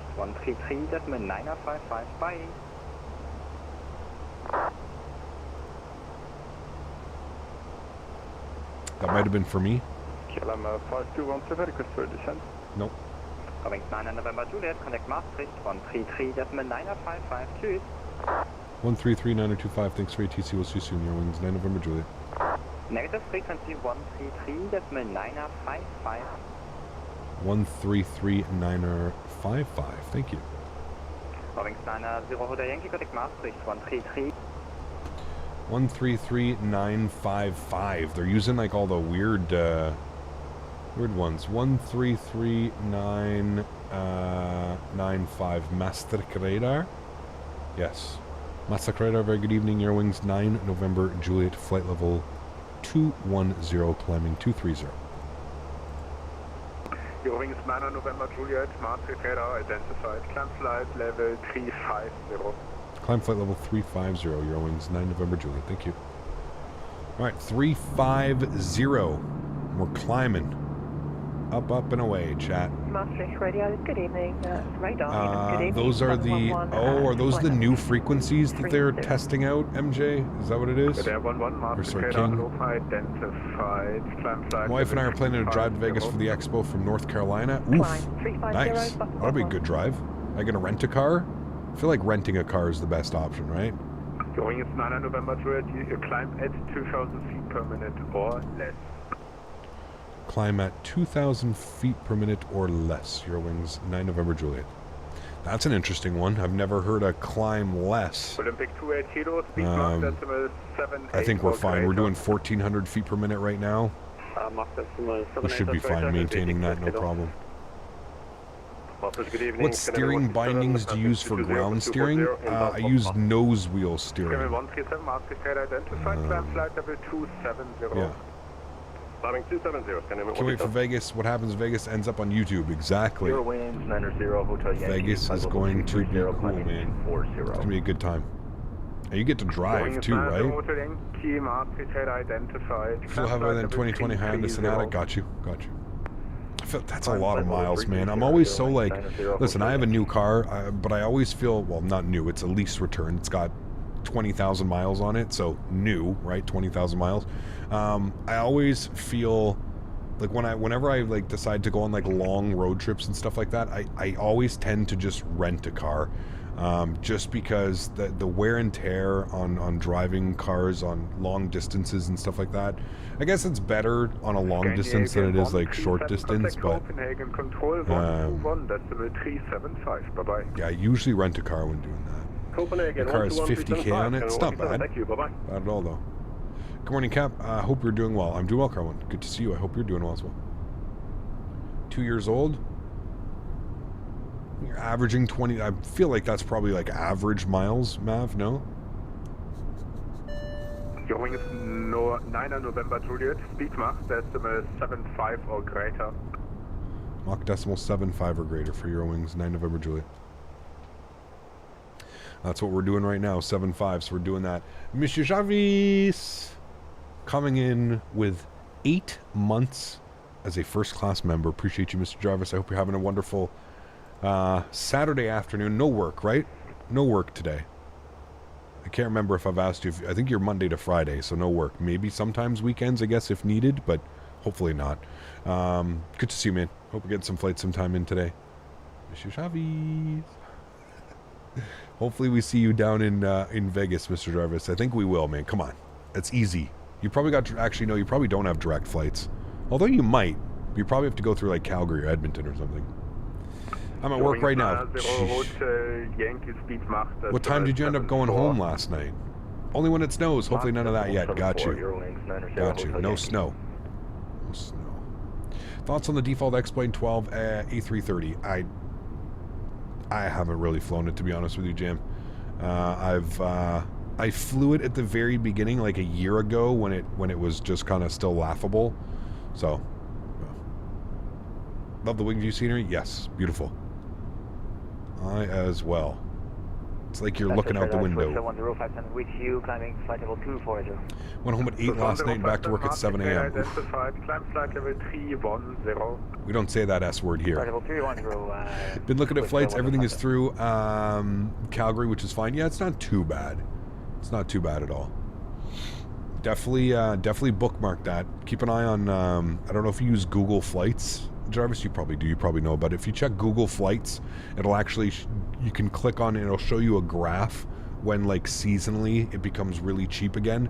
I know from previous experience, if you book somewhere like end of March, early April, Jarvis, I think was super cheap. I was able to book first class for the trip that was supposed to be in 2021.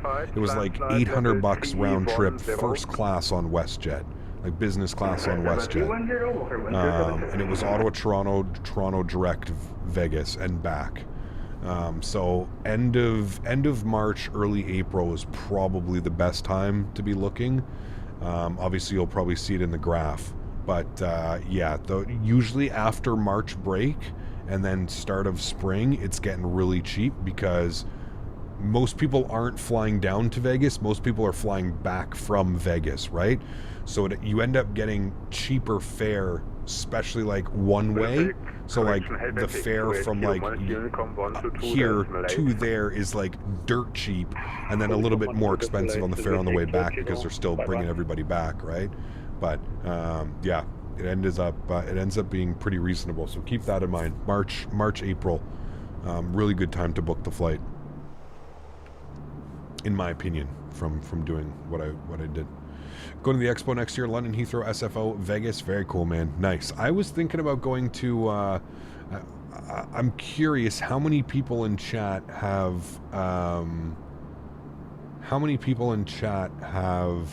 heard of the weekend, the FS weekend that's coming in.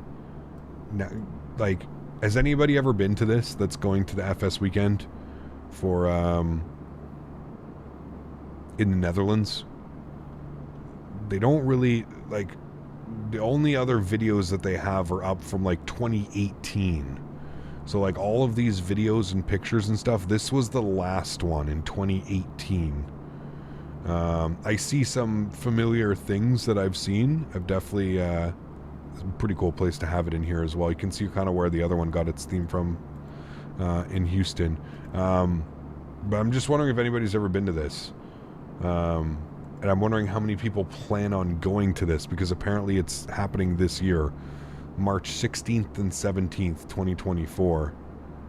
I was just wondering if anybody had plans for this, or if anybody was thinking about doing this. I've never been over to any like flight sim. There used to be one. I think before COVID, there used to be like a pretty big Flight Sim Expo type thing over in Europe. I can't remember what it was. It was in England though. Cosford, I think it was called. Cosford show air VATSIM weekend thing. Yeah, I was just wondering, like, they don't have anything up for like, this is the only thing that they have promoting it in March 2024. I don't know other information. Like, even when you go to their Facebook page, it really doesn't show much about it. There's no information about this 2024 version. So I'm a little bit like, because I'd love to go over and do something like that, man. I think that would be really, really cool. But I don't want to spend money on trips and hotels and flights if it doesn't look like it's legit. Cosford Flight Sim. Level 250 on conversion, speed 280 knots or less. Descending 250, 280 on conversion or less. Okay, photo. Kona 96 Tango, contact Bremen radar 125.855. Beautiful weather. A little bit of cloud system here that we're passing by, and then it looks like it's going to be nice and clear. I wonder what the weather. See what the weather's doing here in. See what the weather is doing here in Zurich. Winds are variable at 2. Few at 5,500. 12 degrees. 10:22. Good. Good. Kick City 1784. That's where we are along our flight. City 1784, Maastricht head identified, climb flight level 320. They gave us direct emoji. Variable 2 means 30 knot crosswind. I guess it depends. Depends how the simulator's feeling this evening, right, Tom? Really depends how it's feeling. Climb flight level 320. Correction, flight level 320. City 1. Do you prefer the Kiro 787 or the headwind A330? November Juliet, Unicom 2. Unicom, thanks for Norfolk ATC. Have a great evening. Right. UK42, contact Bremen. 122.8 for us, Unicom. Do I prefer the Kiro or the headwind? I mean, I think they're both good for what they do. I don't know. They both fly kind of weird, Juan. Like, the last time we flew the headwind, it's so pitchy, man. Like, you can't make any adjustments, like, up and down. It feels like there's absolutely no weight to the airplane. That's my complaint about that one. And then the Kiro is kind of weird and twitchy, but, like, probably the Kiro would be the better option, but I really don't know. I feel like they're both kind of the same. Like, they're both default airplanes that have been kind of modded. I don't know. I would still absolutely love a proper third-party rendition of a 787. I hope that somebody is working on one. We just don't know about it yet. They're playing their cards tight to the chest. I really... It kind of amazes me that the 787 hasn't been done yet by anybody. Maybe because it's offered default, so a third-party developer feels like they can't, they won't make, as much money as they possibly could because they would make something like that, but I just don't know. I feel like it's, I mean, at this point, any long hauler is going to be welcome, right? So, how was the 7.5 and X-Plane 12? It was good. It was good. Extremely heavy on the controls, which I heard was actually a bug right now in X-Plane 12.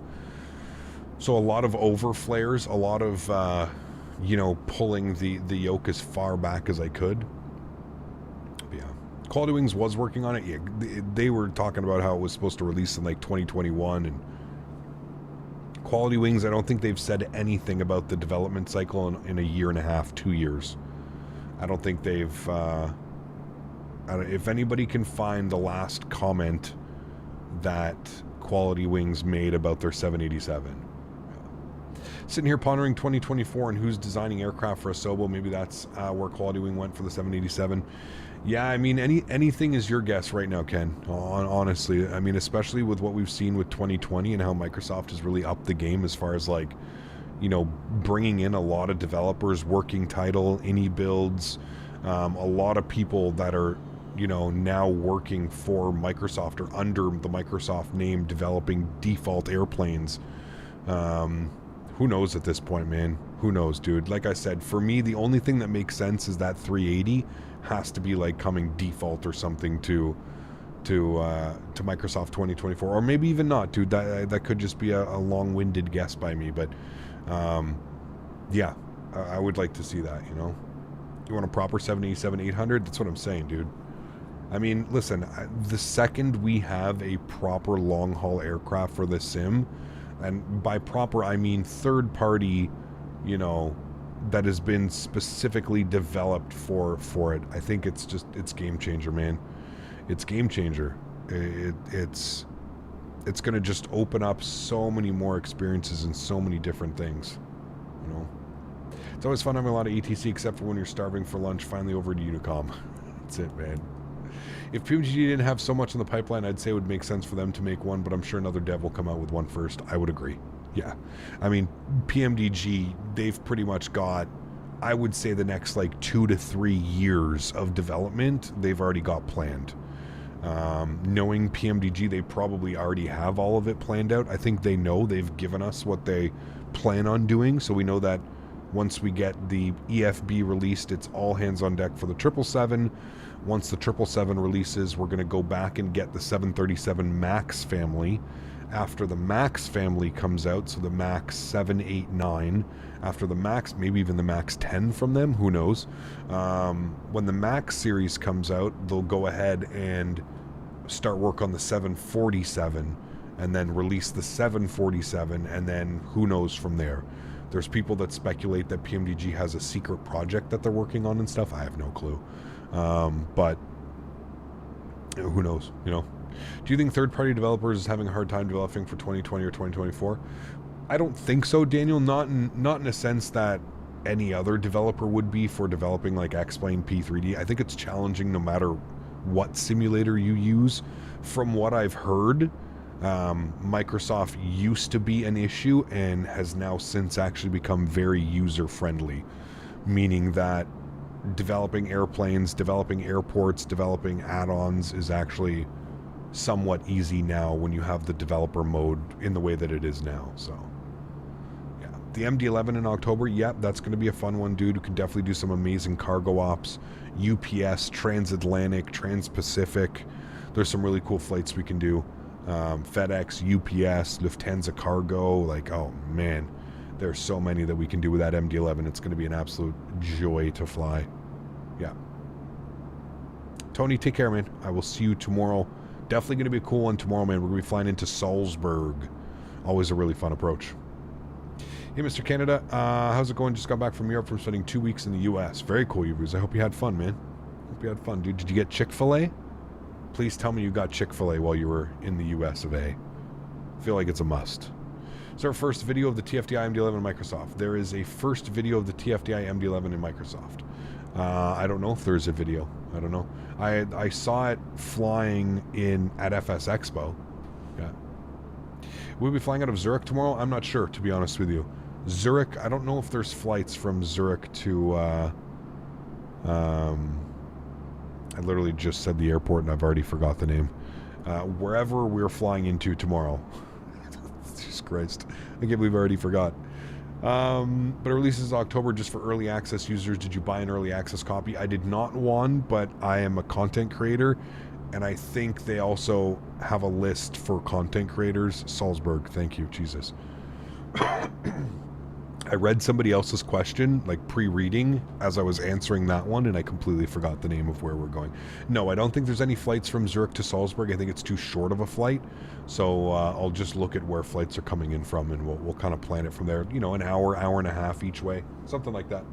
I saw a C-17 Globemaster fly right over my house on approach for 07 at YOW. This thing is massive. They are, Joey. Yeah, they are, man. Will all third-party aircraft and scenery be available for 2024 since day one, or is there something, a sort of conversion which will be required? So, Dan, that's the major question right now. Microsoft is saying no major conversions will have to be made. All of your add-ons for 2020 should work in 2024. I don't know if that's been put to the test yet. I don't know if developers like AnyBuilds or PMDG or Fenix have access to 2024 already, and if they're able to make the changes if need any. I think that those are questions that will definitely be answered and brought up as we get more information about 2024. But gathering all the information so far, Microsoft has said all of the add-ons should work. Take that as a grain of salt, because X-Plane also did say that about X-Plane 11 to X-Plane 12, and we all know how that worked. A lot of developers are now having to charge because there's so many things that need to be done in order for the aircraft to work successfully in X-Plane 12 from X-Plane 11. So we'll see. We'll see. Do you think a weather API will ever be open to allow weather radar? Yes, I think that is coming in 2024, Jack.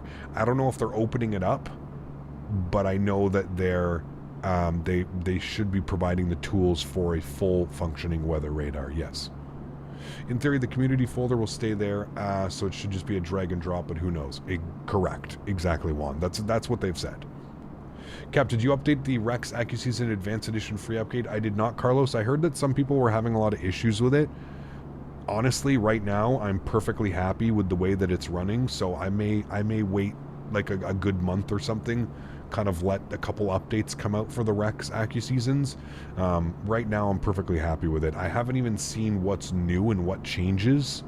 I'll have to check that out, but like I said, for right now, I'm perfectly happy with my trees showing different colors and stuff like that. So. Salzburg to Corfu, I feel like that's a long one. And I usually would like to do a different airline. I don't like to do the airline 2 days in a row. I like to switch it up a little bit. So we'll see. Could do Gatwick to Salzburg, an hour 26. It's an hour 26 there, probably closer to an hour 40 back because of the headwind. It's a little bit long. We'll see. We'll see. Like I said, I'll take a look at flight connections and Flight Radar 24 afterwards. And I also have a dinner to go to tomorrow, so keep in mind, Exceli, like an hour 30 flight time, that's more like 2 hours and 15 minutes each way, because we have boarding, taxi, landing, unboarding, and then restarting everything as well. So at an hour and a half flight time, you're probably looking at 2 hours and 15 minutes block time, 2.5 hour block time. So that's why I usually tend to keep flights at about an hour of the flight time, because it's usually about an hour and a half block time. An hour and a half, an hour 45-minute block time on hour flights, you know? Like, just for an example, we just did a flight, it was an hour and 20 minutes. That's what we were, the last one. And block time before we were pushing back was 2.5 hours. So you have to add about an hour, half hour on each end, right? For taxiing, deboarding, getting, taxi clearance and getting departure clearance even. I just hope PMDG won't need to scratch the progress of their projects to make it compatible for 2024. Yeah, well, here's the thing, Dan, and I can say this pretty confidently. Microsoft has done an incredible job working with the community with Microsoft 2020 and giving the community the tools and the things that they need. I think at this point that it is highly, highly unlikely that Microsoft is going to force all the developers, aircraft, scenery, whatever it may be, to completely rewrite their code, to completely rewrite everything that has been done for all the third-party content. I just don't see it, man. They're smart enough, and I think they understand that these simulators live off third-party content. There's not too many people that buy Microsoft Flight Simulator for just the default airplanes. I'm not saying there aren't. There definitely are some, but most of us, especially ones that like watch streams and stream and stuff like that, we're here for the high fidelity products, right? That's why we're here. So that's what I like to believe anyways. I don't know if I could be wrong, but I like to be confident in just knowing that Microsoft isn't going to screw it up. You know what I mean? So we'll see. We'll see, man. I just think they're too... Is that Frankfurt? I think they're too... Pretty sure that's Frankfurt. They're too... yeah, it is Frankfurt. Nice. They're too invested in the community to just, like, screw over the developers, essentially. And more importantly, screw over the consumers, right? Because if PMDG has to go back and rewrite a bunch of code for their 737, their 777, the MAX, whatever they have released, well, of course, they're going to charge an upgrade cost or a fee, right? They're not going to do work for free. So it's kind of like a double-edged sword for Microsoft. You can get, piss off a lot of people doing that. TFDI released a development video of the MD-11 2 months ago on YouTube. Correct. Okay, that's the last video that went up. I think we've all seen that video before, so. They are smart. They wouldn't do that. I would agree. That's what I said. Like, they have far too many investments in the community now, which is one of the reasons why I absolutely love this simulator, is just how invested I think they've proved, at least to me, that they're in this for the long haul. Now, I hope I don't get burned, and like many people, I hope we don't get burned, but I mean, listen, even little things like Microsoft hiring Chewy, right? We all know Chewy94, good friend of the channel. If you don't know, he's been a long time content streamer, content creator on YouTube and on Twitch. He streams on Twitch, but he makes edited videos on YouTube as well. Super successful in the flight sim industry. Everybody knows who Chewy is, whether you like him, whether you not, that's up to you. Great friend of the channel, great friend of mine. When you see Microsoft hiring people like that, that's how I know that these guys are committed for the future and that they understand that what they have is truly special and unique, and what they can build on is very important. You don't hire, you know, people like that who are in the public, who are streamers, who are your first resource to your basically your clientele. You wouldn't hire people and do things like that, you know what I mean? Extremely smart for them to do that. And again, it kind of just reiterates the fact of what I was saying. I think that they're in this for the long haul. I don't think they're here to bullshit anybody. I don't think they're here to... I think they see the potential with Microsoft 2020 and how much this has grown the flight sim community, and I think that this is like the base layer. I truly think that from this sim moving forward, it's going to be crazy, man. And if that means we have to pay every 4 years for another service, we got to pay $100 every 4 years to Microsoft because they want to put out a 2028 or, you know, 2032 or something. So I'm all for it, man. If they keep making advancements to this and they keep making this better and better and better and better, I'm all for that, man. And I think this kind of spins to where a lot of my displeasure with X-Plane, I'm just not to bring this up, but just to, a lot of my displeasure from X-Plane comes from the fact that I feel X-Plane isn't doing those things. X-Plane, in my opinion, is so out of touch with what the community wants and what the community needs. They're way too focused on what they want to do and how they want to do it.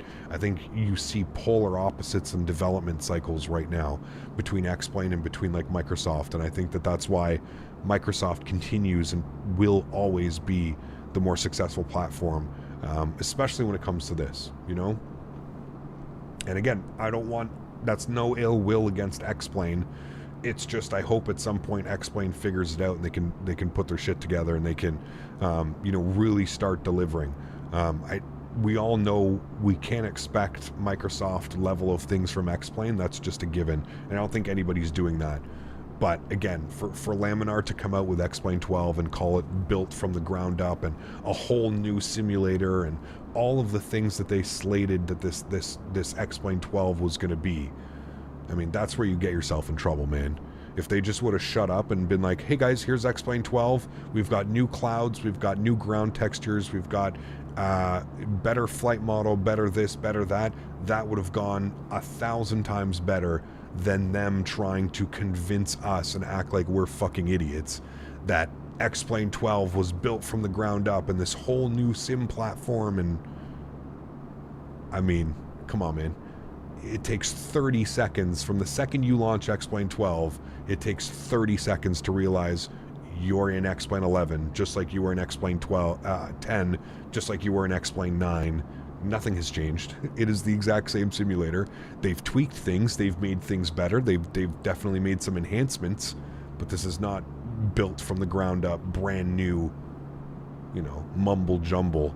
And that's why I am so, because I believed it. I believed it going up to X-Plane 12. I believed it, man. I believed we were getting something new. I believed we were actually going to start getting, you know, anti-aliasing fixes and all these things that we had been asking for forever.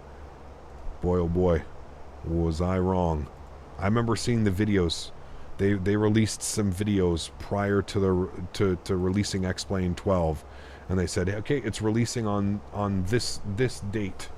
And I remember being like, there's no way that this sim is releasing on this date, man. Didn't want to bring this up, but what was all the hate that you got for flying X-Plane for a week because people wanted to fly X-Plane and were hating you for flying in Microsoft so much? I don't know, dude. Like I said, man, I don't know. It wasn't a lot of hate. Most people enjoyed watching me go back in X-Plane. I think it was a pretty good, like, nostalgic trip for a lot of people. I'm pretty sure a lot of people enjoyed it. It was a very select few, and I think more of what you saw was a very select few elitists, X-Plane elitists. So the people that, you know, sit behind their keyboards and are just absolute keyboard warriors and just, you know, if you do, again, listen, the complaint that a lot of people were saying is because I had my trees on minimal or low in X-Plane, that's what caused the graphics to look the way that they did. Again, you can't make that type of stuff up. If they think putting trees from low to medium is going to fix what we saw last week in X-Plane, God have mercy on their souls. They're poor, poor souls. They truly don't understand how things work. But hey, everybody's entitled to their opinion. Everybody's going to have their own opinion. It was just, yeah, like I said, there was multiple posts and multiple messages that were sent to me from multiple different people about other people who, you know, are in my Discord and just, you know, who are basically just slandering everything that I was saying about X-Plane and stuff. But anyways, it's okay. Like I said, man, it's okay. It's fine if people want to, you know, the human mind is crazy and people are going to believe we're designed that way. We're designed to believe that our opinions are right and other people's opinions are exactly that, but they're not right. And listen, dude, I wish all those people the best, man. Like I said, it boggles my mind that anybody would even try and like make that comparison or make that complaint, because at the end of the day, if you enjoy using X-Plane, that's all that matters. Who cares? Whoa. Weird weather update. If you enjoy using X-Plane, that's all that matters, right? Like, who cares if I'm streaming X-Plane and I have my clouds at low? Like, what? Like, how does that affect you in any what way? Any which way? How does that affect your everyday? How are you going to sleep at night, you know, being affected by that or something? You know, that's what's truly astonishing, if you want my honest opinion. Star, we're on this one, so we're going to pin that. Above 5,000 at Ramen. So we're going to go 5,000 at Ramen. 5,000? I haven't seen a weather update like that in a long time. It went from clear skies to kind of built up over there a little bit. Crazy. If people believe that, that makes me think they don't even fly X-Plane. I don't know, man. It is what it is. Like I said, dude, we're all here because we love flight simulation. Who cares what simulator you use, man? Honest to God, who cares? Like, I welcome anybody into this community, man. Whether you use, I mean, shit, dude. Even some of my some of my moderators, you know, like some of my good friends that I've made doing this, like they started on Infinite Flight, right? And then they've slowly taken the steps because we're all here for aviation. Whether you can afford a $5,000 computer to, you know, use this hobby at all of its glory, or whether you can, you know, download an app on your phone because that's all that's available for you right now. That doesn't matter, man. We're here because we love aviation and we all want to learn and we all want to get better at it. You know what I mean? So, yeah. I love both X-Plane and Microsoft. I have 438 hours of Microsoft and 403 in X-Plane. Both have got their uses. Of course, yeah. I don't think there's anything wrong with that either. Nothing wrong with that, man. 6 miles to top of descent. We've got 5,000 bugged up. We're looking good. Most of us did invest 1,000 more in X-Plane, but also moved to Microsoft at the appropriate time. Bashing people for their choice doesn't make you undo your losses. People need to find something worthwhile to do. I would agree. Yep. 600 landings in Infinite Flight under my belt. See, that's what I'm saying. And look where you are now, dude. Look where you are now.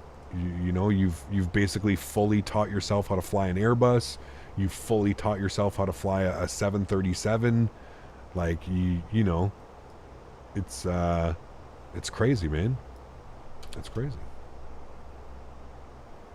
Well, I love how Jarvis says that, because that's exactly why I didn't say his name. Me and Jarvis are on the same level. Dan doesn't give a fuck. Dan's like, no, I get blamed Dan all the time. I'm throwing you out under the bus. It was Mopar Dude. Mopar Dude used to play Infinite Flight. It was him. That's Dan. Dan's like, I don't care. But that's exactly why I didn't say his name, because I was just like, well, I don't know if he'd be happy with me if I told chat that he used to use Infinite Flight or something. Dan doesn't give a shit. Dan's first chance. Mopar did it, not me. Blame Mopar. Blame Mopar. Oh, let's get some blame Dans. Saturday afternoon Dan doesn't give a fuck. Still with you, Cap. Still on FSX. I'm holding off on buying some parts for the new holiday come around. I'll try and capitalize on the holiday specials. Yes, Black Friday, man. Black Friday is a great time. Christmas holidays, right after Christmas, Boxing Day, those types of things. Those are really, really great days to pick things up as well. I had a buddy of mine that actually told me coming up here, Black Friday, he said a lot of the 4000 series are going to go on sale. A lot of them. He works at a computer shop, so he was basically saying that a lot of the 4080s, 4090s, 4070 Ti's, 4070s are all going to be like a couple $100 off. So if you are in the you are looking to pick up a new graphics card or something like that, I'm thinking about it heavily. I'm thinking about if a 4080 could fit into this current PC, which I think it could, a 4080 into here, if I should just pick up a 4080 and see how that goes with my current build. And then in the new year, we can go and put a, build a whole new PC out with like a new chip and stuff like that and kind of get ready. The 5000 series is, again, from insider information. I don't know if this is true or not. He runs a computer shop. I like to believe he knows what he's talking about. He was saying that they're going to be releasing September 2025 for the 5000 series. So we are more than a full year still away from the 5000 series GPUs. So if you are, do you think a 4080 would help? Won't we be CPU limited? i9-10900K is a pretty powerful CPU. I think with frame generation, we would be good. 2025, Jarvis, is what he was saying. He was saying there's so much stock of the 4000 series, and they can't lower the price to the point now because they just lose so much money.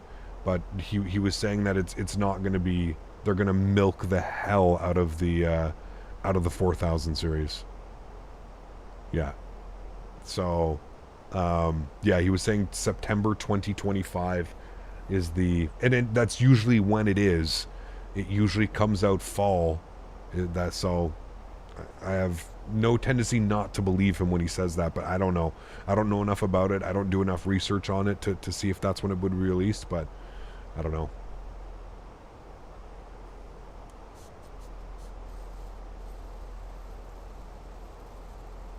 Thank you, Scotty. I appreciate that, man.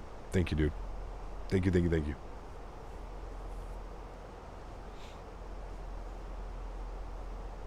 Have you seen the MD-11 previews? I can't get over how off the textures look. What was the preview? The one that happened months ago, Urge Panda? Like, you talking about the video?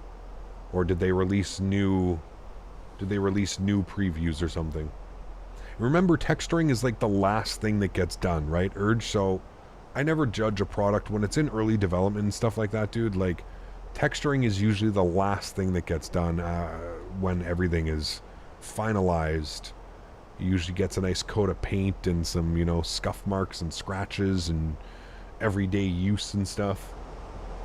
You're not going to get that early on in development. Gav, do you think a 1650 can handle Microsoft? It can. I don't think you're going to be running it at high or max. I think at like medium settings you should be fine on a 1650.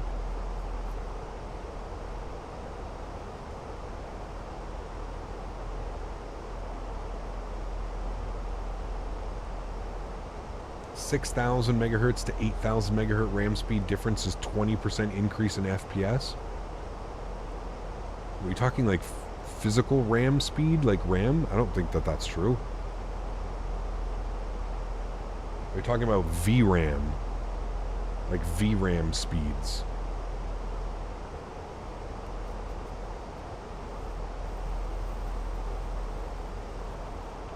The Fenix cockpit is beautiful. I would agree. Do you use DLSS? No, I'm not running 4K or 1440p. I'm still in 1080p. So no, I'm not. Harsh, thanks so much, man, for your business class subscription. I appreciate you, my friend. Huge no floaties. Thank you, thank you, thank you. That's extremely kind. Appreciate you. Thanks so much. Throwing a little bit of ground spoiler here. We're getting a little bit high off our slope. Thanks so much, Harsh. Guys, let's welcome Harsh, our newest member, up into business class. Thank you, my friend. Appreciate you. And remember, guys, if you haven't done so, don't forget to smash down that thumbs up. Looking for 300 likes today. We've got some really fun flights planned for tomorrow. I just know that it's going to involve Salzburg. I don't know anything other than that, but you want a wing view? Yes, give me a sec. I was just monitoring speeds and stuff. Here's your wing view, sir. AJ, what's up, man? Good to see you, dude. Really love seeing your streams. Was waiting for a while to get this membership. Well, thank you, man. I appreciate you, dude. Thank you for the membership. I hope you enjoy it. Our members-only stream is going to be on the 1st of October. I know it's a little bit weird, but the 1st of October falls... I didn't want to do it tomorrow for our members-only stream because it's only the 24th. So it's going to be the 1st of October, which is a Sunday. For our members-only stream for September. And then obviously the October one will be on October 29th. Alright, so just keep that in mind. So if you are, we'll have our members-only stream. Does anybody know if LRM works in VR? Good question, I don't know. If Tony left already, I'm not sure. There is one Zurich to Salzburg. It's done by Edelweiss, but the last they only do is the 30th of August. Yeah, it's probably a seasonal flight. It's okay, man. Don't worry. I'll find it. Do not worry. I will find a proper routing for us to go. Do not you worry, my friend.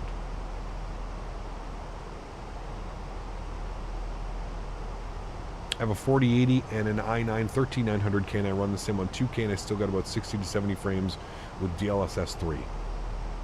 Those are great performance numbers, right? That's fantastic, man.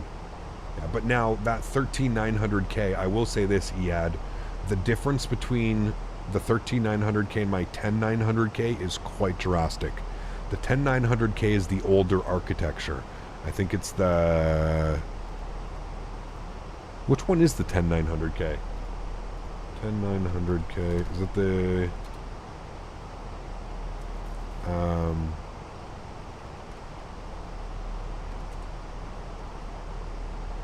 It is the Comet Lake. Okay. Comet Lake. I don't know what your 13900 is, but I know it's not Comet Lake. I know it's better than that. We're going to go ground spoilers, 10,000 feet. Get the landing lights on. Going to continue the descent now. Turn on our landing system. Remember that the airport is at quite an elevation here in Zurich, so it may look like we're high at 10,000 feet coming in on the approach. Intercept is 5,000 feet, so just keep that in mind. Airport elevation is 1,400 and change. So.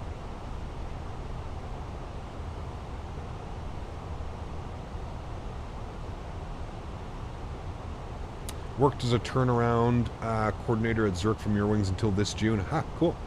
Hey, do you have the Rex AccuSeasons for Microsoft? I do, McFly, yes. I don't have the updated version. I don't know why there's an airplane just out here in front of me. That may be why my airplane is having issues. He doesn't have his TCAS on. Do we have any ATC here?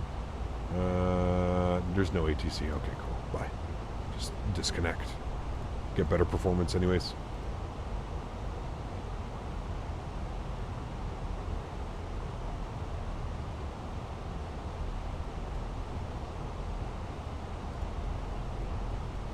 Alright, so we need to be at Ramen for 5,000. I'm pretty sure the FMC knows that. Or the McDo, sorry. Where's Ramen? Ramen at 5,000. Correct. Looks good. Cool. It's yelling at me that the ground spoilers are still out. That's fine. Let's go ahead and go to auto brakes low. We'll arm our ground spoilers. Beautiful. We've got our LS system on as well. Zurich is over there somewhere. Looking good.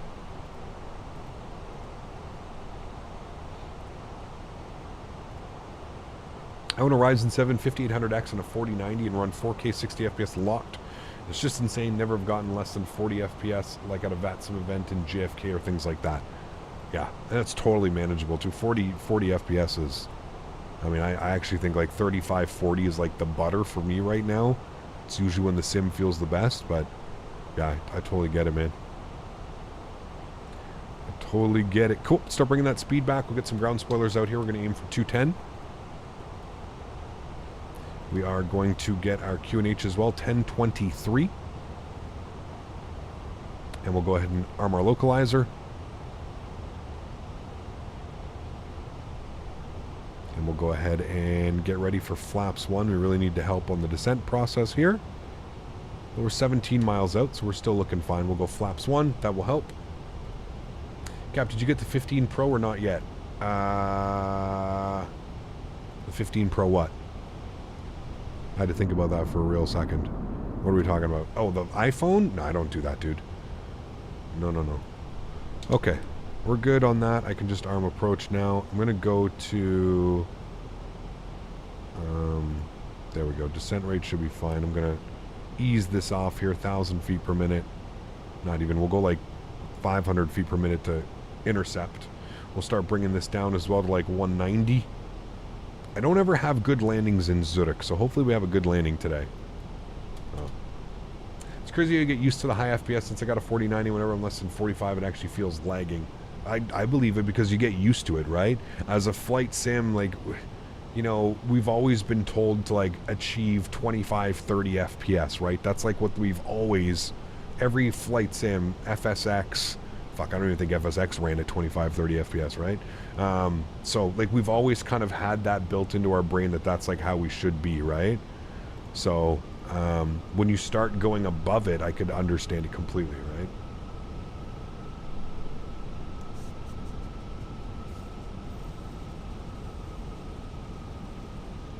Let's get 300 likes before landing. I don't know if that'll happen, chat. Can we throw down some thumbs up if you haven't done so already? We're looking for 300 likes before we land this airplane. I don't know if we can do it, chat. Can we do it? Glide slope is captured. Speed looks good at 190. We're going to hold that till we hear 2,500 foot call out. We are currently 10.5 miles, so more about like 9 miles. We've got runway 28 in front of us. Winds are variable at 2. It's actually showcasing that right now. They're kind of moving everywhere at 4, so we get a good reporting, sorry. We will record the landing as well. We will watch the replay. Activate approach mode. If it hasn't done so already, it already has, so we're looking good. Cool. Bring that speed back to 180.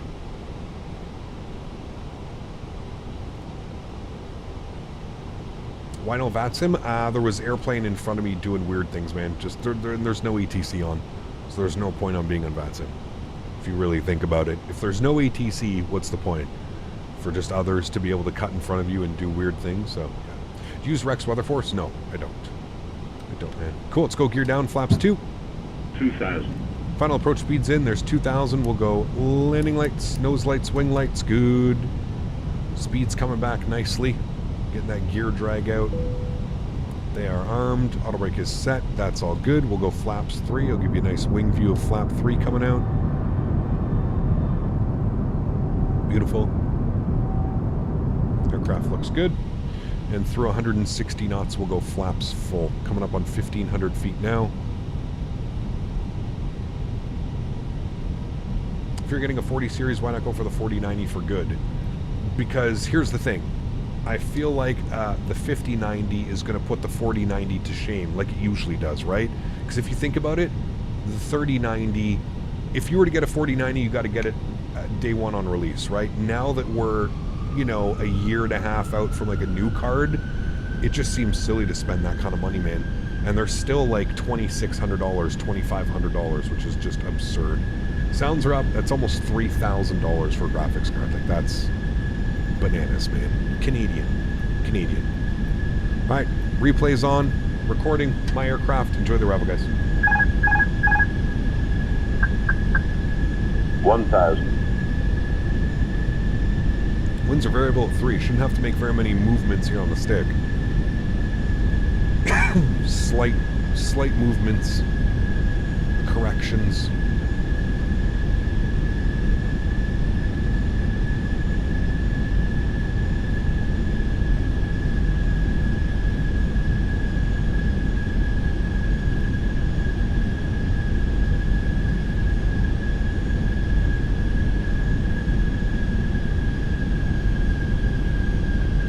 100 above.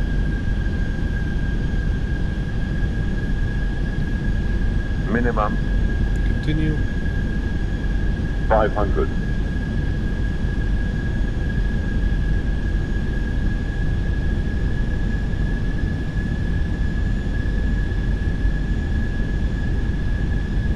I'm going to pull the throttles back very gently this time in hopes that we don't get that one engine spooling down before the other.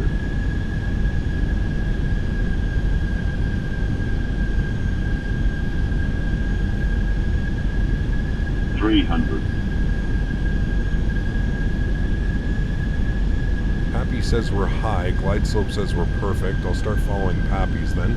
200. Pappy's seem to be making a little bit more sense.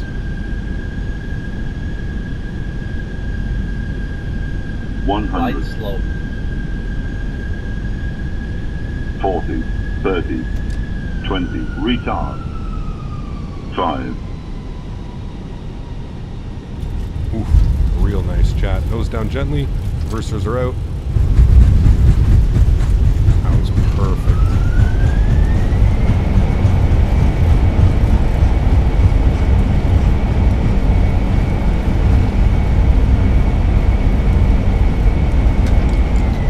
Reverser stowed, manual braking.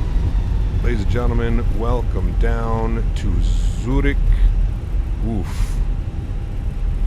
Real nice one there, chat. Real nice one there. Back up into the flight deck. Beautiful. Nice. Finish off strong, chat. Finish off strong. Go ahead and stop the clocks. What runway was that? Runway 28 into Zurich.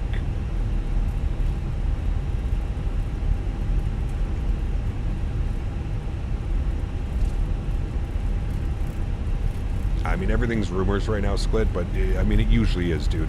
Like I said, just look at how much better the 4090 is over the 3090. Imagine spending $2,000 on a 3090 and then a year later the 4090 comes out. How fucking cheesed would you be, dude? I would be livid if I spent that kind of money on a 3090 and then a 4090 comes out and it's like just that much better. Frame generation, DLSS 3.0, everything, right? Everything. Think about that. So that's kind of where I'm at right now. If I'm with the 5000 series planned in about, I'll take a gamble on a 4080 because I know that I can sell a 4080. Selling a 4090 and not at least recouping a little bit of your money back is difficult, man. But I feel like selling a 4090, I could probably get one for like $1,200 on Black Friday. I'm hoping, fingers crossed, $1,200. I think that's a little bit of a less gamble than having to spend $3,000 on a 4090 and then the 5000 series come out a year later, right? So that's kind of my logic on it. That's kind of where I'm looking. I usually don't keep, I like to resell my electronics. Like when I'm done with this PC, it'll probably get sold to either a friend, whatever, a Facebook marketplace, who knows, man. Like I don't like to just keep old PCs and old parts just sitting doing nothing, right? So that's kind of the logic behind it. So we'll see. We'll have to wait and see. I don't know where these guys park. It's not showing on... Oh, here it might show where we're parking. Okay, we're going in right there. Where is that? That is to gate Alpha 10. GSX Alpha 10 is where they went. No. Where the hell are we? Alpha 10 should be right up there in front of us. No? Give me a second. I'm a little bit lost, chat. Alpha 10...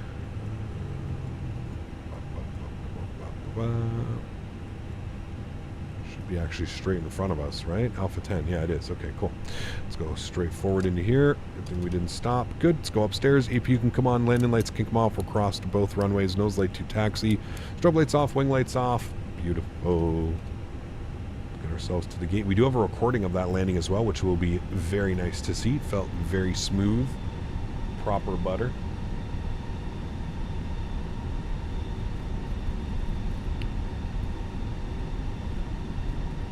4070 is the sweet spot. Maybe for like, I don't know about for a streamer, maybe for like the average user, sure, right? Just remember that I am streaming, so there's a little bit more going on that's needed, right? More computing power, if you will, because I am essentially running 3 monitors off 1 GPU. So there's, you know.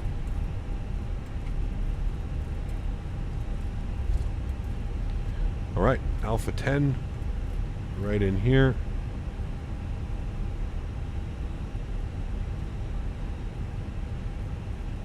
I think this is Alpha 10. This is Alpha 10. It's weird to see dashed lines. I'm not used to seeing that. Nose lights off. APU bleed is on. Good. Ourselves back on the center line.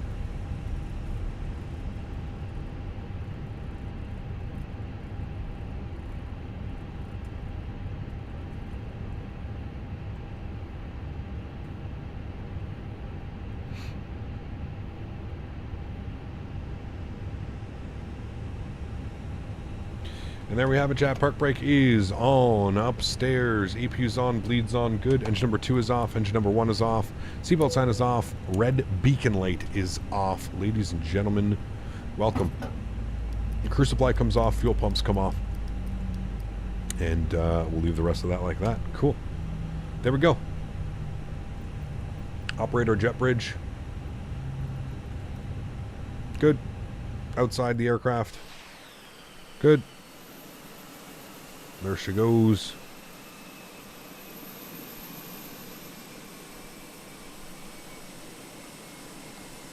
And we can go ahead and request deboarding. Good. Cool. Sweet. Good flight, chat. I enjoyed that thoroughly. Hope you guys did as well. It was a fun one. Good flying today, actually. Great ATC into Hamburg. Busy into Hamburg as well. But overall, pretty good. Pretty fun. I had a lot of fun. Do you have an Airbus checklist to go by? I don't. No. I just go off of how I've been flying it for years and years and years. Airbus checklists, I feel like, are very, like, probably pretty simple to go through, though, to be honest. Yeah. AN225 soon? Probably not, man, if I'm being honest with you, dude. Listen, I was pretty clear when I bought that airplane and we flew it for the first time. I said that I was basically doing this just to help support, like, the Ukraine, like, war efforts and everything that was going on with them, right? Like the aircraft, like, for rebuilding, sorry, not the war efforts, for rebuilding the aircraft that was destroyed in the war efforts. But yeah, I don't know, man. I don't really have any plans to fly that again. If we do fly it again, it's kind of just going to be like out of the, you know, just some fun, maybe like one day messing about. But yeah. Yep, it's okay. Cool. Sweet. I hope you guys did enjoy that one. Thank you again for hanging out today. Fun flights planned for tomorrow as well. Going to be have a lot of fun. Thank you, Mopar, for getting that other guy earlier. I just got his other account here, so thank you. Another one of those specials. Tomorrow's going to be fun. We're going to be in and out of Salzburg, so if you're interested in seeing Salzburg, beautiful approach. Hopefully, fingers crossed, we get the RNAV approach into Salzburg. I guess it depends on the weather, really, to be honest with you, so we'll have to wait and see. I think it's runway 33, RNAV 33 or something like that. I think it is into Salzburg. It's absolutely beautiful. Cool. Let's go ahead and jump back inside here. We'll go and get the aircraft in a turnaround state. We'll go to panel state. We'll go ready, and we'll set as note. We just want to activate that. Good. We'll go to GSX. We're going to go. Okay, good. They all are gone. Good. Let's come down here, and we'll. I know. I just want. There. Yeah, it's fine. I know. I just want to remove you. Please remove. Okay. Let's go to the set flaps full. We'll go to the ground services. We'll go ahead and remove all of the doors and all of that stuff. Good. Let's go to upstairs. Remove all the doors. Close all the doors. Strobes, wing lights. We'll go. Actually, wing lights stay off because they're a little bit blinding. We'll turn all the lights back on for you guys, though, so we can see everything.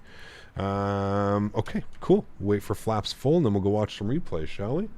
Turn our sound up. We'll hit the play button. Beautiful. Let's bring this forward. You don't need to watch it all the way from back there. We can get it like right about there. Should be good.